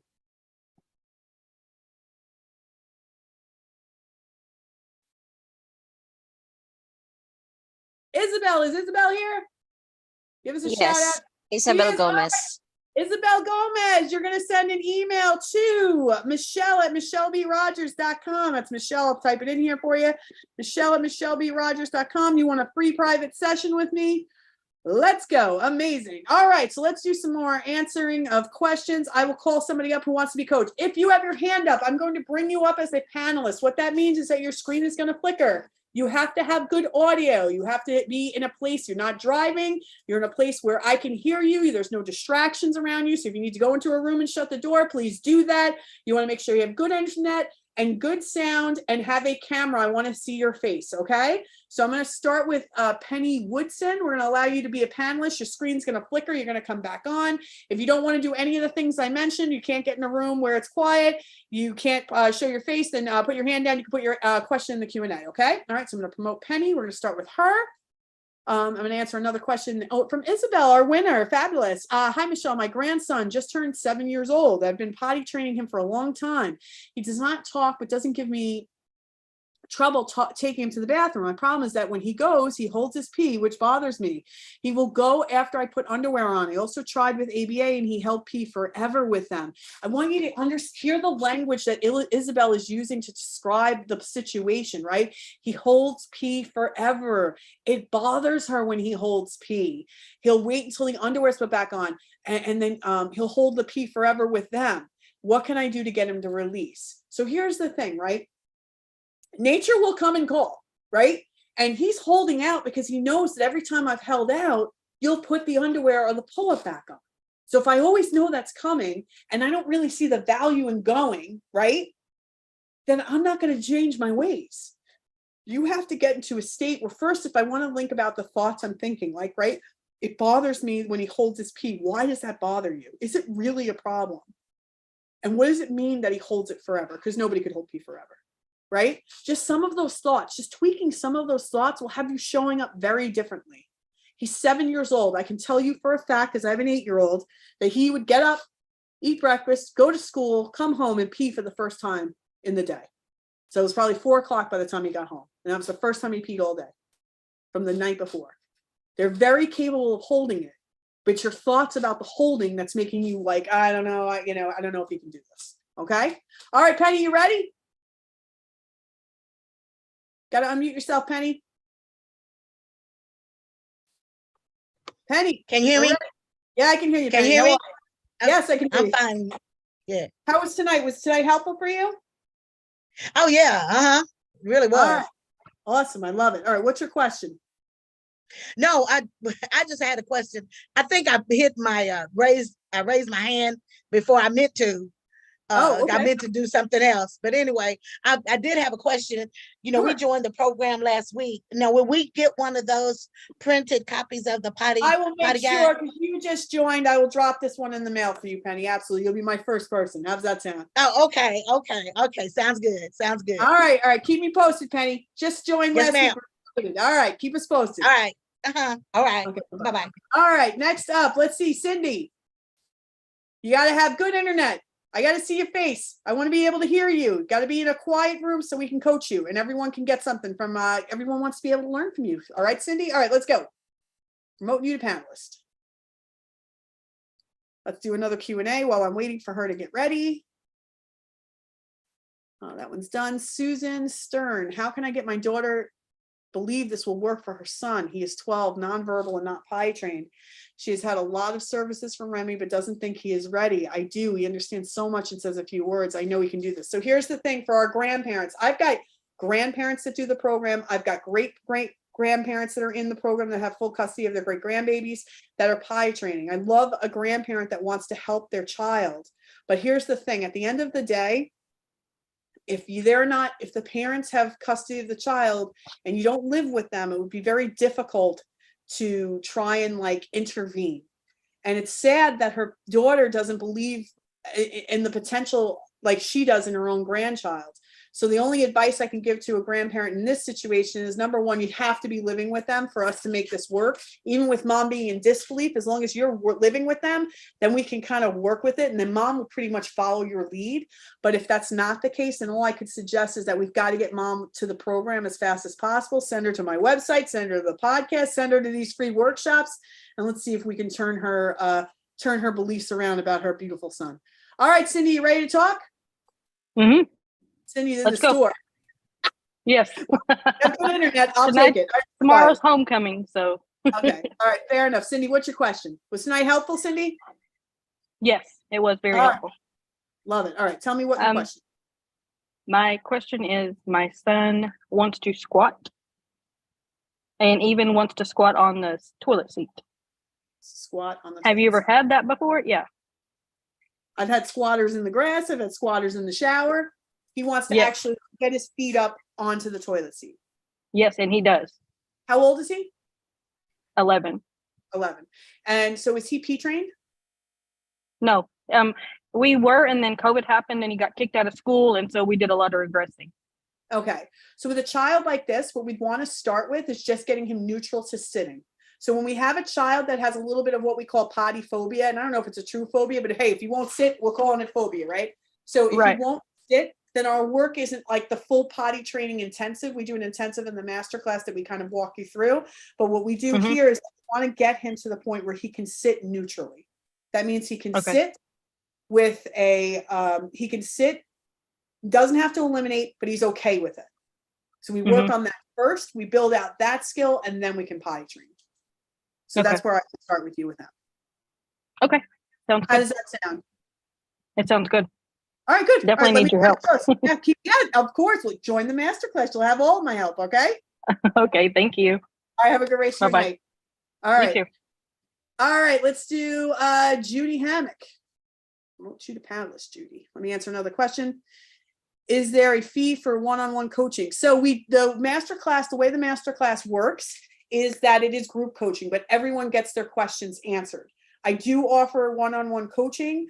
It's a different program. It's called the Accelerator. I'm happy to give you information on that. Just email Michelle at michellebrodgers.com if you're more interested in doing one-on-one. But let me tell you something. You have everything you need to do it in group. And there's a lot of value coming out of group because you're going to be, it's a tribe, right? It's a tribe of other families that are going through the masterclass too.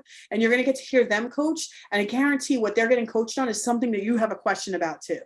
So I think there's a benefit, there's plus and minuses to both. I have a lot of international clients, and with them, sometimes the calls in the United States don't really align for them.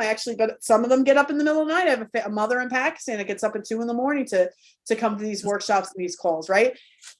This is the thing about wanting this for your child. Either you're going to make it a priority, come hell or high water, to get this done for your child, or you're going to find every reason why you can't. So where do you want your priority to lie? And that's what I want to share with everybody tonight. If you're thinking like, well, maybe now is not the right time, or the investment is a surprise because you weren't, thinking about an investment like this. And it is an investment, but it's an investment with a huge ROI at the end of it. We're not just going to give you potty training. We're going to give you the tools to teach your baby anything. We're going to give your baby the foundation for an independent life. Life is always going to happen. It's what you make the priority is what's always going to be addressed first. Okay. All right, Judy. Hi, how are you? Hey, I'm good. This is actually my daughter, Lori. Hi. And Hi, Lori. That's our grandson. What? Brian. Brady. Brady. Yes, ma'am. And my question for you is, we're very lucky because he's mild to moderate. I don't have a lot of other real problems, acting out, any other real problems like that. He just got out of ABA early because he was mastering everything they were trying to teach him. Mm-hmm. My question to you is, I'm perfectly ready to focus on the potty training now. And when we have tried, he'll hold it. And then when I put his underwear back on, he'll have an accident. He knows where it goes. I ask him, where does pee-pee and poo-poo go? And he'll say, in the potty. My question to you is, he goes to a special education pre-K 5 days a week. Mm-hmm. So should I either wait and it goes the regular school schedule? So he's out with the regular kids like Christmas break, spring break, and summer. Should I wait until I can either like Christmas break or summer break or something so I can, have that time consistently to potty train him, or take him out of pre-K for a little while so I can focus on the potty training? Do you see what I'm saying? Because I can't send him to school in regular underwear because he's having accidents in the underwear. Yes. Right? Yes. How old is Brady? Yes. He's 4.5. 4.5. And how long have you been at it with him, trying to potty train him? It's been on and off. Well, I've been trying at least the last couple of weeks, putting him in underwear when he comes home from school at 3:00 and putting him back in his pull-up when he goes to bed. Okay. All right. So, and how long have you been at it? Like, how many, is it weeks, months? How long have you been trying to potty Just train? maybe a couple of weeks. Got it. Okay. And I can tell you, I have not had one. He has not peed or pooped in the potty yet. I take him every 20 minutes, but he'll have accidents constantly in his regular underwear. And he's not real receptive to sitting on the potty. Oh, okay. That's interesting. Yeah, So he basically has to be forced to sit on the potty and she gives him stickers. He's into trains right now, so Thomas the Train stickers to get him to sit on the potty. Does that work? No. Okay. All right. No. Why do you think that, obviously he knows that's where it's supposed to go. You said it. You both have that feeling in him. Why do you think he's not potty training?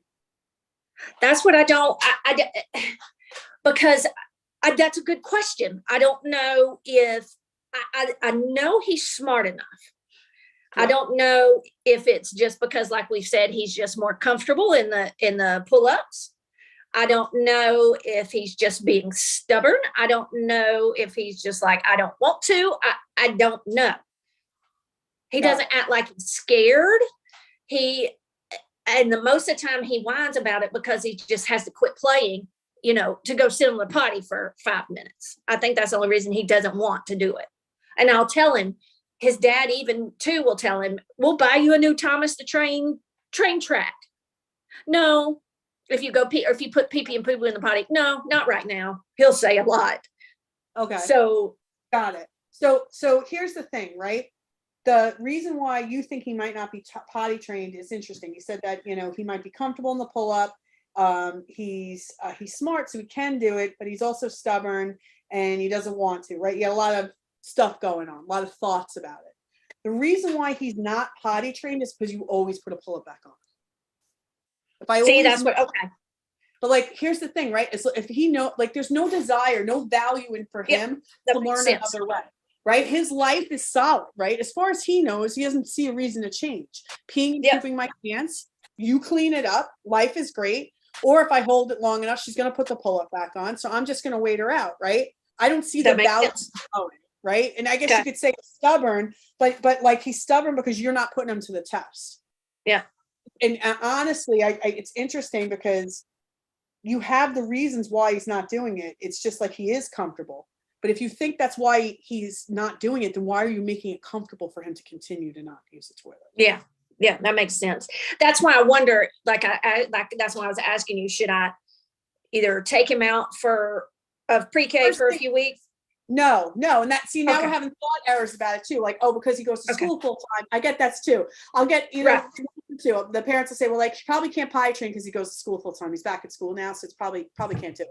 Or I won't be able to do it unless I pull him. Or we both work full time, and you can't potty train a child work full time. I'm very much there. Yeah. Right? And this is how your brain works. The brain wants to keep you in the cave, want to keep him in pull-ups. Listen, brain says to you, hey, Judy and Lori, potty training him sucks. It's dangerous. Stay in the cave. Even though you desperately want this for him, your brain's like, we're good.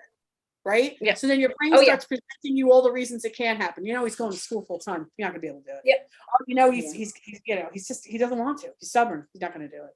See what I'm saying? It starts to convince you this isn't possible. But I guess the first work I have to do is start saying this is bullshit. Potty training is an optional in my home. I'm not buying fucking pull-ups anymore. See how that feels different? No, I'm solid. We're not doing. Oh yeah. 4-year-old, 4.5-year-olds, pee-pee and poo-poo. At that point, their shit's probably looking like adult shit at this point. I'm done with it. Right? Yeah. So what I do in my masterclass, we're going to break this down into bite-sized chunks for both you and him. No, the number one problem you have right now is that he doesn't even want to sit for you. Forget about eliminate. He doesn't even want to sit on the toilet.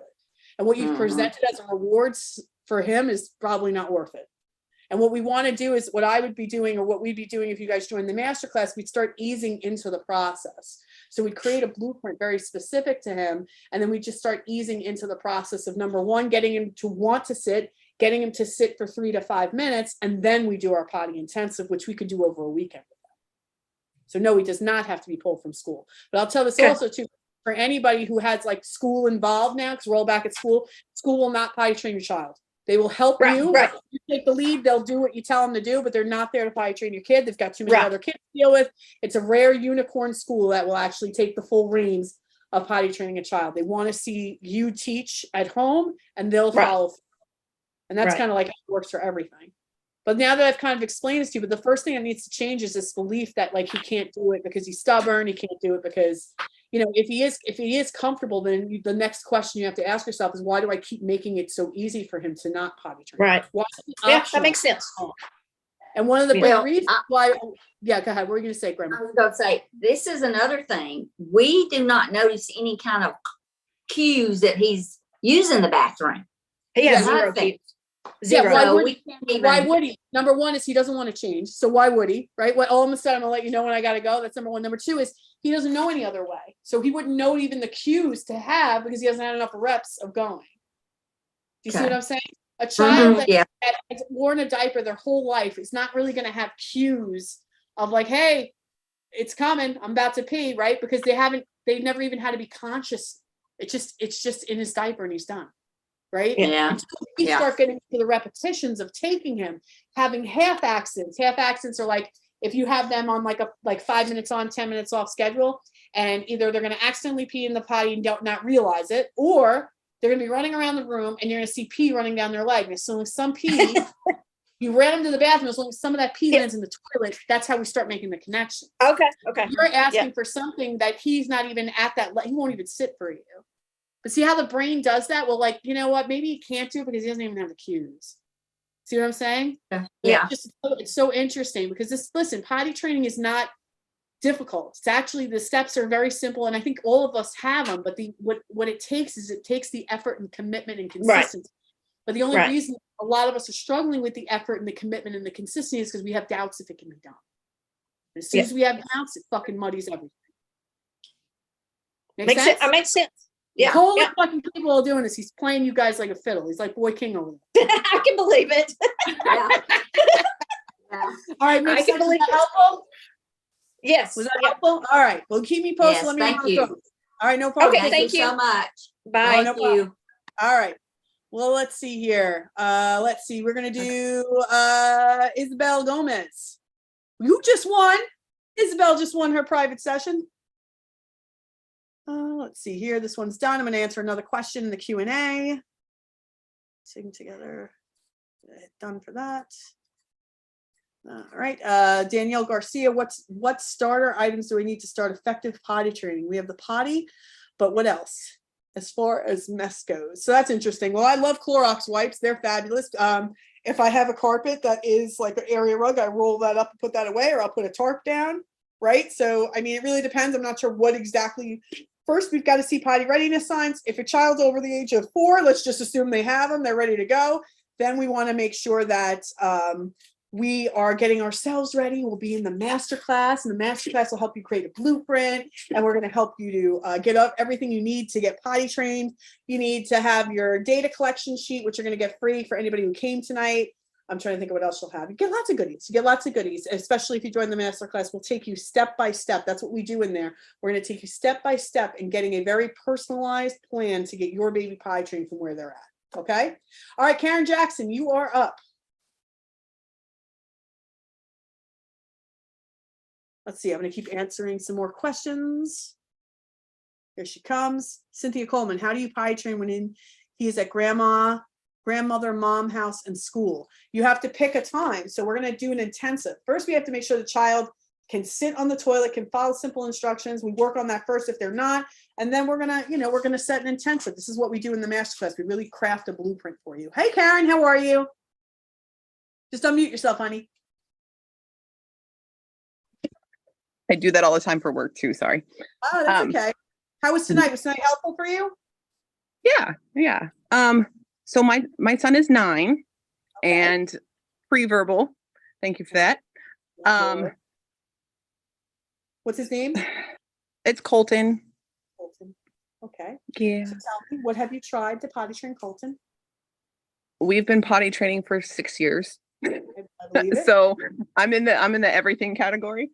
My biggest question is, so Colton doesn't seem to be extrinsically motivated at all, unless it's by the things that he already uses to regulate. So how do you present rewards or something that would be motivation for him if the only things that he's really motivated by are the things that he actually needs to feel centered enough to use the bathroom? Okay, so let's just go through this. So Colton is 9. He's never peed or pooped on a potty before?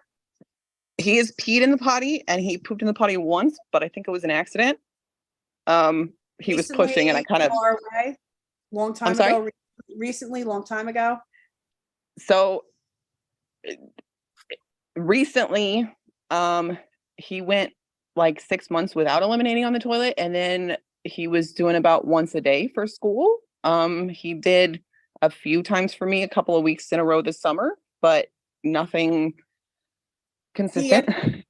Just pee and poop or just pee? Just pee. Just pee. Yeah. Is he still in a pull-up? Yes.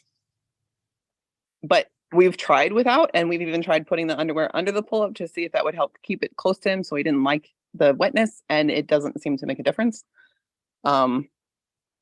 He does, however, when he poops in his pull-up, he will dig it out if you don't get it off of him quick enough, which I'm hoping would be a motivation, but it hasn't seemed to be to actually It's a put it where sign go. that he's ready, but like it solves his problem just to dig it out. Do you see what I'm saying? Right. So Yes. like, here's the thing. So you believe that he obviously knows that pee and poop go in a toilet. He's Yes. not doing it. And you believe he's not doing it because he's been in pull-ups for so long that that's just his thing. God, he's been pull up so long that that's just his thing. I mean, he's been in a diaper or a pull-up his entire life. So, I mean, we've done, he's in a inclusive class at school, I guess you would call it. And we've done the whole send him to school in a pull-up, and they put him in underwear when he gets there, and then put him in a pull-up to come home, and he would go all day and then wait, like do it in the pull-up on the way home. So he's We're dry all encouraged day because at school. we're encouraged because he got off the bus, I believe it was yesterday, and took Dad straight to the bathroom and sat down, but didn't actually go.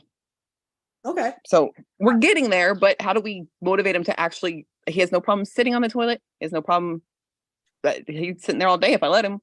I mean, I guess I could, but There's two problems that he's not potty trained. You think it's because there's really nothing that you can use to motivate him, right? There's nothing that'll motivate him. right. And then you also feel like because he's been in the pull-up so long, that's the reason why this hasn't happened yet. Right, because there's a lot to unlearn. Like I get that he has to unlearn and then relearn, but there's a lot to unlearn. So it has nothing to do with any of that. The only reason that he's not using the toilet is for the same reason I brought up in the presentation tonight, is that it's optional in your home to do it. The reason Okay. why it's optional is because you allow him to keep having a pull-up. The pull-up is always available, and if that's always on the table for him, he doesn't see the value in doing it any other way. So as long as you keep presenting him the option to eliminate in a diaper, and it's so easy for him. Think about how he feels. He can go on with his day. He can go, to and from. He doesn't have to stop and do anything. He can just, it works well for him. He doesn't know a life. He doesn't even understand what a life without it would be, that would be more valuable to him.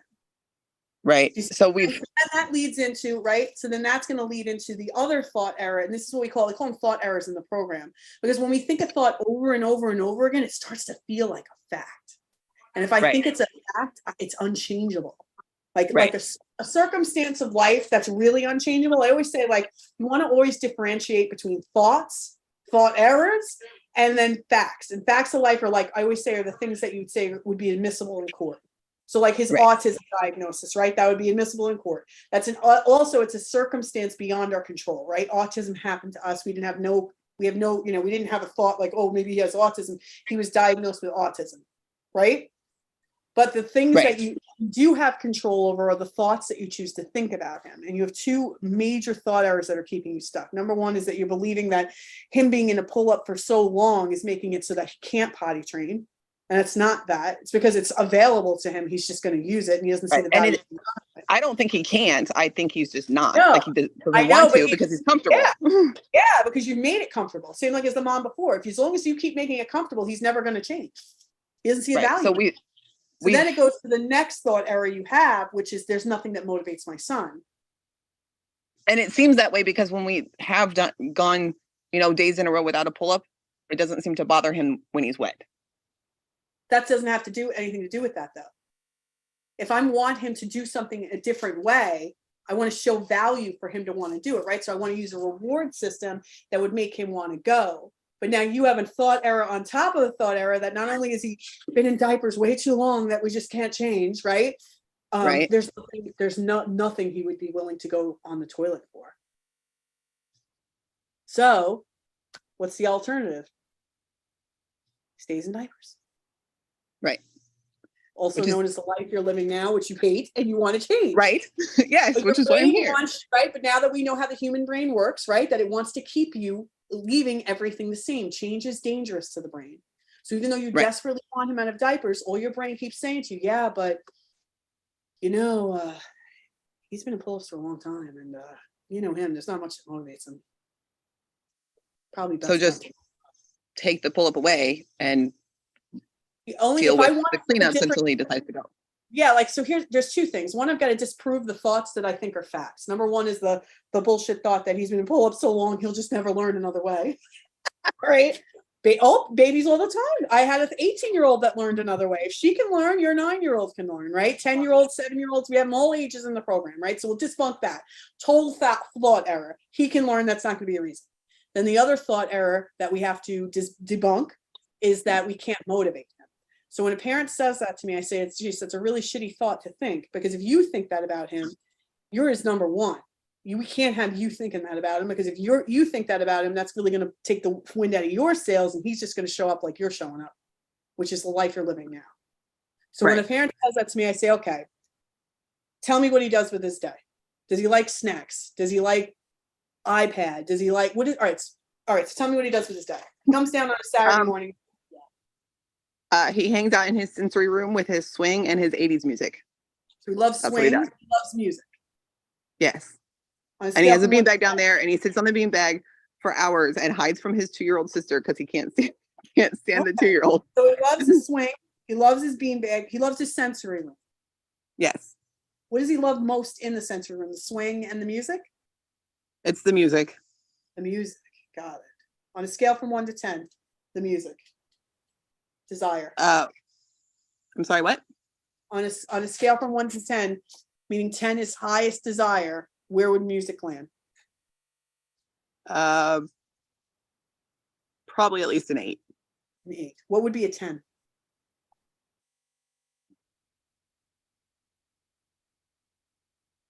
We don't know. Okay, so fair enough. So let's talk through this. And the biggest thing is it's definitely not food, because we're still working on that whole section. Okay. But no junk food, no snacks, no regular foods. Foods are out. Okay. Yeah. By the way, I trained the 18-year-old with music. That was number 1. Okay. But let's just see. You're saying it's an 8. And I wonder if you're saying it's an 8 because he has access to it every day. But if one day the batteries didn't work in that music box and he didn't have it for 2 days, would it be a 10 on day 3 when he were able to get it back to him? We don't, maybe. I mean, he's gone days before without access even to his sensory room, and he just like we'll have to move the beanbag out for one reason or another, like when we put the floor in, and he just hides under a blanket on the beanbag. Yeah, no, I know, but like if he hadn't had music, let's say like power went out there and you couldn't play music for 2 days, and then the 3rd day the music comes back, would it be more than an 8? Would it be like a 10 then? Because he'd be excited to have it again? I mean, he comes running. Yeah, right. I would say if that's you turn the music on, he comes running. And you're struggling to like ride this wave with me because we've thought that thought a long time about him. There's nothing that motivates him. Sure. Right. So what I'm trying to show you here, we're going to go through the rest of his day. So he loves to swing in there. The swing on a scale from 1 to 10. Maybe a 5. Like it's one of the things that he does to help regulate, but he doesn't. Like he's not on it. He has access to it all the time, but he's not on it all the time. If that makes sense. Would you say it's fair to think that if I have access to something all the time, would it change my desire for it? Because I always know I can have access to it. That one I would say no, just because he recently broke his mount, and so he didn't have one for a week, and it wasn't. I mean, when we put it back up, he was excited, but he wasn't like. His number one thing would be the flap. Oh. That would be his biggest. What is it? Yeah, so he likes to flap toys. So like, okay, so like one of the things that he loves to flap is the tie back from a curtain. Like when you buy curtains on Amazon, they come with a little piece of material. He'll hold it in one hand and he flaps it with the other hand really, really fast. And so he will go around my house looking for random things to flap. If it's paper, sister's board books, If he doesn't have that, that's one of those things that's like, I can't go anywhere without something for him to flap. Or would it be exciting to flap something new? I mean, we give him if it's something that he's never had before, but it flaps well, then yes. On a scale from 1 to 10. That might be close to a 10. What if you had a big Yeah. box full of all these new things that he could flap the fuck out of? Wouldn't that be crazy? He might try to crawl. He might try to crawl in the box. Honestly, maybe he'd even pee for it. See what I'm saying? What I wanted everybody to see here, and I hope you saw it as well, is we went from a place of disbelief that there's nothing to motivate my son to within a matter of minutes, we've got 3 or 4 things that we could potentially use. So, but if I, but like the follow-up question, sorry. Yeah. Do I have to take away the flapping part? No. Before that, really, if you join the masterclass, what we do is we customize very specific. We create a very specific blueprint for him. It depends on. It really would depend. The way I see it with him, the first thing we have to fix. It's not tactical. That's the problem here. It's the disbelief that this can be done. Right. In just a couple of minutes, I broke apart a thought, a belief that was so burned deep in you that you were sure there's no way this can be done. He's 9 years old. Right. I personally have a problem with taking away something that he uses to regulate himself.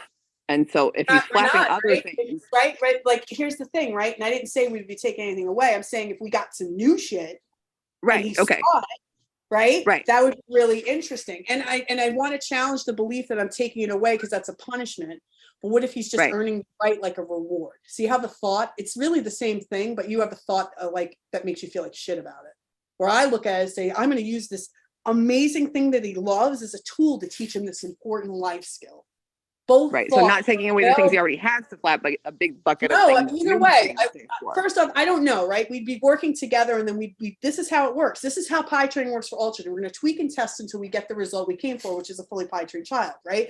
But what I'm saying for you to question is your thought is, let's say I did tell you that. Yeah, you can't buy anything. I want you to take anything away that he really loves to flap. You see this as painful, as a punishment. I don't see it. He'd be really angry. I'm sure he would, but you know what? He can have it anytime he wants. All he has to do is pee and poop in the potty. But you see it as pain.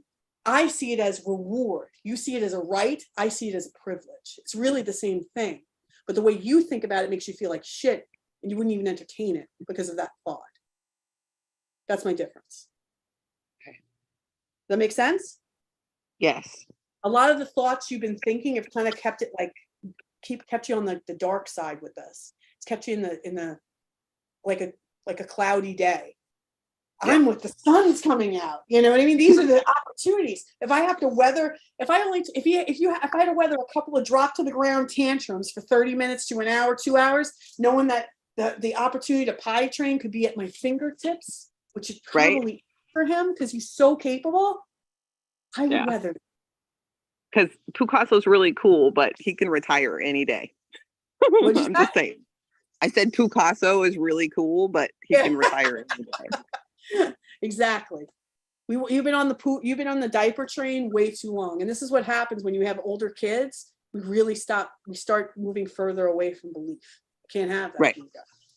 He does this and it really breaks everything open because what else can we do? If I can teach him this, I can take the things he loves.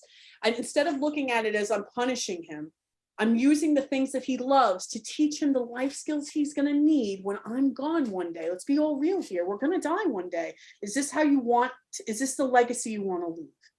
Right. I'm too afraid to take away the things that he loves versus and taking away just even that thought. I don't think of it as taking away. Oh no, I'm actually giving it as a reward.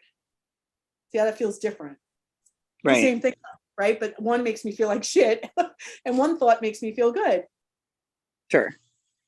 That's where your work is first and foremost. Everything we're saying about him is making this much more difficult than it needs to be. If I start saying better things to myself, then these answers are going to start flowing out of you because nobody knows it better than you. You know way better than I do. Right. You guys end up giving me the ideas of how we're going to do this. Right. Does that make sense? Yes.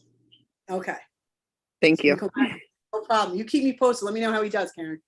Yes, ma'am. That baby's ready. I always say that baby is ready to potty train when you're ready to teach him. He is totally ready, that kid. All right, I'm going to take one more and then we're going to wrap. Katie Myers, you're up. Promoting you to panelist. Let's see here. I answered that one. What is the da-da-da? I'm not sure if it's just one of the things mentioned. Da-da-da. How do I get this sentence to change print parts? Blah, blah, blah. Let's see. Oh, here's one. I wish I would have found you sooner at the beginning of summer. Ooh, it's the wrong season to potty train, where I feel every season's the perfect time to potty train, right? I'm worried about consistency between home and school. She starts school next Tuesday. Is it something that is workable during the program? Yes, because I believe it is. I will say every time I do a workshop for this, summer's the perfect time to potty train your baby. Oh, Christmas is the perfect time to potty train your baby. Spring break's the perfect time to potty train your baby, because it doesn't matter to me. I can potty train them any time of year. I can potty train if you both work full time, you both work 2 jobs. You're going to be with this kid for at least a day or 2. We're going to get this kid potty trained. Okay. You can potty train them over a weekend. They have so many breaks with school. There's plenty of opportunities to potty train. Then we can potty train at night. This can be possible, right? I can make it a priority that potty training gets done no matter what life throws at me, or I could make it a priority to find all the reasons why it might not be able to happen, like, oh, school's starting next week, right? Both are available to you. Which one is going? If we want a different life, we've got to make different decisions. Life is always going to happen to us. This needs to be the priority now above all else, no matter what shitstorm that comes at me with life, because life will hand it to you. And you still have to show up, and you need to make, now more than ever, especially if life's going to ever throw you another shit sandwich, you need to be able to have this skill done. It's one less thing you have to worry about. All right, Katie, we're going to wrap with you. You got to unmute yourself, honey. Unmute. Unmute. Hi. Did it work? There you are. Hi, Katie. Okay. Hi. Okay, so How my was question tonight? is, I'm sorry? Was tonight helpful for you? Yes, very All right. much so. I'm sorry, we're swinging. Swinging, interesting. Okay. Yeah. So how do you implement the rewards? Like, do you take it into the bathroom with them? I know that my son has a hard time just even sitting on the toilet. He doesn't like it at all. So do you take it in there with him? Because he'd come flying off the toilet trying to grab it. Because it's always got to be food or Gatorade or something. It's a little tricky because he's very much food orientated, but he's epileptic. So he has to be on a strict keto diet. So, I mean, these are things he doesn't play with toys. He's very food oriented. That's the only thing I could think of. But do you take it in the bathroom with you, or do you wait till after they get down? We're not going to, like, first I want to talk about why you think he hasn't potty trained. How old is he? He's 7. He just turned 7 last weekend. 7. What's his name? Abel. Abel. Okay. Why do you think Abel isn't potty trained? Has he ever peed and pooped in a potty yet? He peed in the toilet a few times right before his first seizure. Okay. And that was at about 1.5 years, and he has not since. Okay. Was that traumatic, that seizure? Yes. His regression, he was diagnosed with autism at about 6 months after his first seizure. Got it. Okay. So at this point, he peed a few times. Do you think he knows that's where the poop are supposed to go? I believe so. I mean, he sees us do it. And I mean, he knows that we've tried. But like you said, we get so frustrated, I think, that we give up for a little while and then we start again and trying to implement it. And to be honest, that's where we're failing. Yeah. So that's why I don't know how to implement the rewards in a way that he'll understand. That's what you get if you try. All right, got it. So at least we're on the same page. Is that the only reason he's not potty trained is because you keep quitting. Like you keep starting and stopping. Okay. And listen, the reason you're starting and stop, listen, I'm not judging anybody when I say, hey, you make it optional potty train your home. Hey, you keep making it comfortable for him. Hey, you keep starting. I'm saying this from an awareness space, because once you're aware, then you know that you can change it. That's the only reason not even this reward problem you're having now. And the reason why you do this is it's valid. I mean, he had an epileptic event that's scary to a parent. That would send me into fight or flight too. So it's almost like you got to acknowledge, like, we have to understand how our brain operates. That was very scary for your brain. And anytime we're going to try and change something, especially with epilepsy in the mix for him, your brain is really going to be on high alert. It's like a tripwire for your brain. But any type of scary, even more, 10 times more scary for a parent who has something like this going on than anybody else. But once I understand how my brain works, then I can kind of like start managing it better. So if I understand this is why I start and stop, now I've got to say, okay, now I know that if, after watching tonight, that consistency and commitment is what it's going to take to get this done. That's where my energy has to focus first. Is that first we got to believe that he's capable of doing this. He's shown signs. He already peed on the potty. He had it. Yeah. Regression isn't death. I know a lot of people think that in the autism community, like regression, you want to avoid at all costs. Regression is a learning lesson. Something happens. They took a couple steps back. It doesn't, but the behavior tells us that if they had it once, they can have it again. So that doesn't. And he's constantly taking his diapers off, constantly. All the but time. that's mainly because he wants to get in the bath. But also, I mean, outside, he does not want them on. I know that there's some reason. A lot of times it's not because they're full or anything like that. They could be dry. He just doesn't. And I just not like listen, these are all signs he's ready. So it's just a matter of getting us mentally like okay with trying new things. That's probably the biggest work. It's just to try to get your brain that it's okay, safe to try these new things. So with him, we would take this in a very bite-sized approach. We'd want to work on the sitting first, get him comfortable with sitting first, and then we talk about the actual potty training once the sitting's been achieved. And that's also a better strategy too, because your brain is so nervous because of that event. That will just be a much easier way for you to do it. So to answer your question, when it comes to the reinforcements, I always do a first then approach. First you sit, then you get access. And we always want to have a goal in mind. So I always tell my moms I want 3 to 5 minutes on the toilet with neutrality, meaning that they're okay with going, that you don't have to hold them down, you don't have to drag them in there. They're happy and willing to go. If they're happy to willing to go, then we want to get that. We start with like a number that we know they can win at. So let's say we have them do it for 30 seconds. You know that's an easy win for him. Then I present reward. First sit, then reward. Okay. Does that make And then sense? you're talking. Yes, it does. So you're talking about not making it as comfortable for them. Still not quite sure how to do that with him either. Well, this is the thing with like I really handled. When you come into the master class, I always do a very customized plan for each family based on the child. Right, he has a medical condition outside of autism, and you had a medical event that just happened a year ago. You know, it's traumatic. So I've got to go at you. I want to come at you a little more gentler than the other moms. The reason he's not toilet trained is the same reason as all the other moms. You're making it comfortable for him, but I don't want to take it to a point where it's uncomfortable for both of you. I want everyone to be. We kind of really go at the pace that I feel like is necessary. I could do this like with my eyes closed for any child and parent. But like like for you, I want to work on just neutralizing, just going back in there and everything is fine and getting some compliance from him just for sitting, so then I can see the next steps. You see what I'm saying? So if the next step is to take away the diaper, we're not taking away a diaper if they're not able to sit.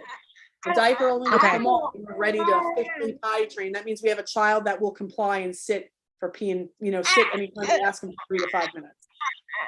Okay, that makes sense. Yes. All right, great. Let me know how you do, all right? I will. Hey, buddy. Okay, thank you. All right, bye. All right, that's a wrap for tonight's masterclass. Listen, the cart is open for 3 days. You're going to have 3 of the 4 bonuses over the next 3 days. But if you join the masterclass tonight, you will get the private session with myself, the private session with the mindset coach. This was fun tonight. I hope this was helpful, and I'll see you.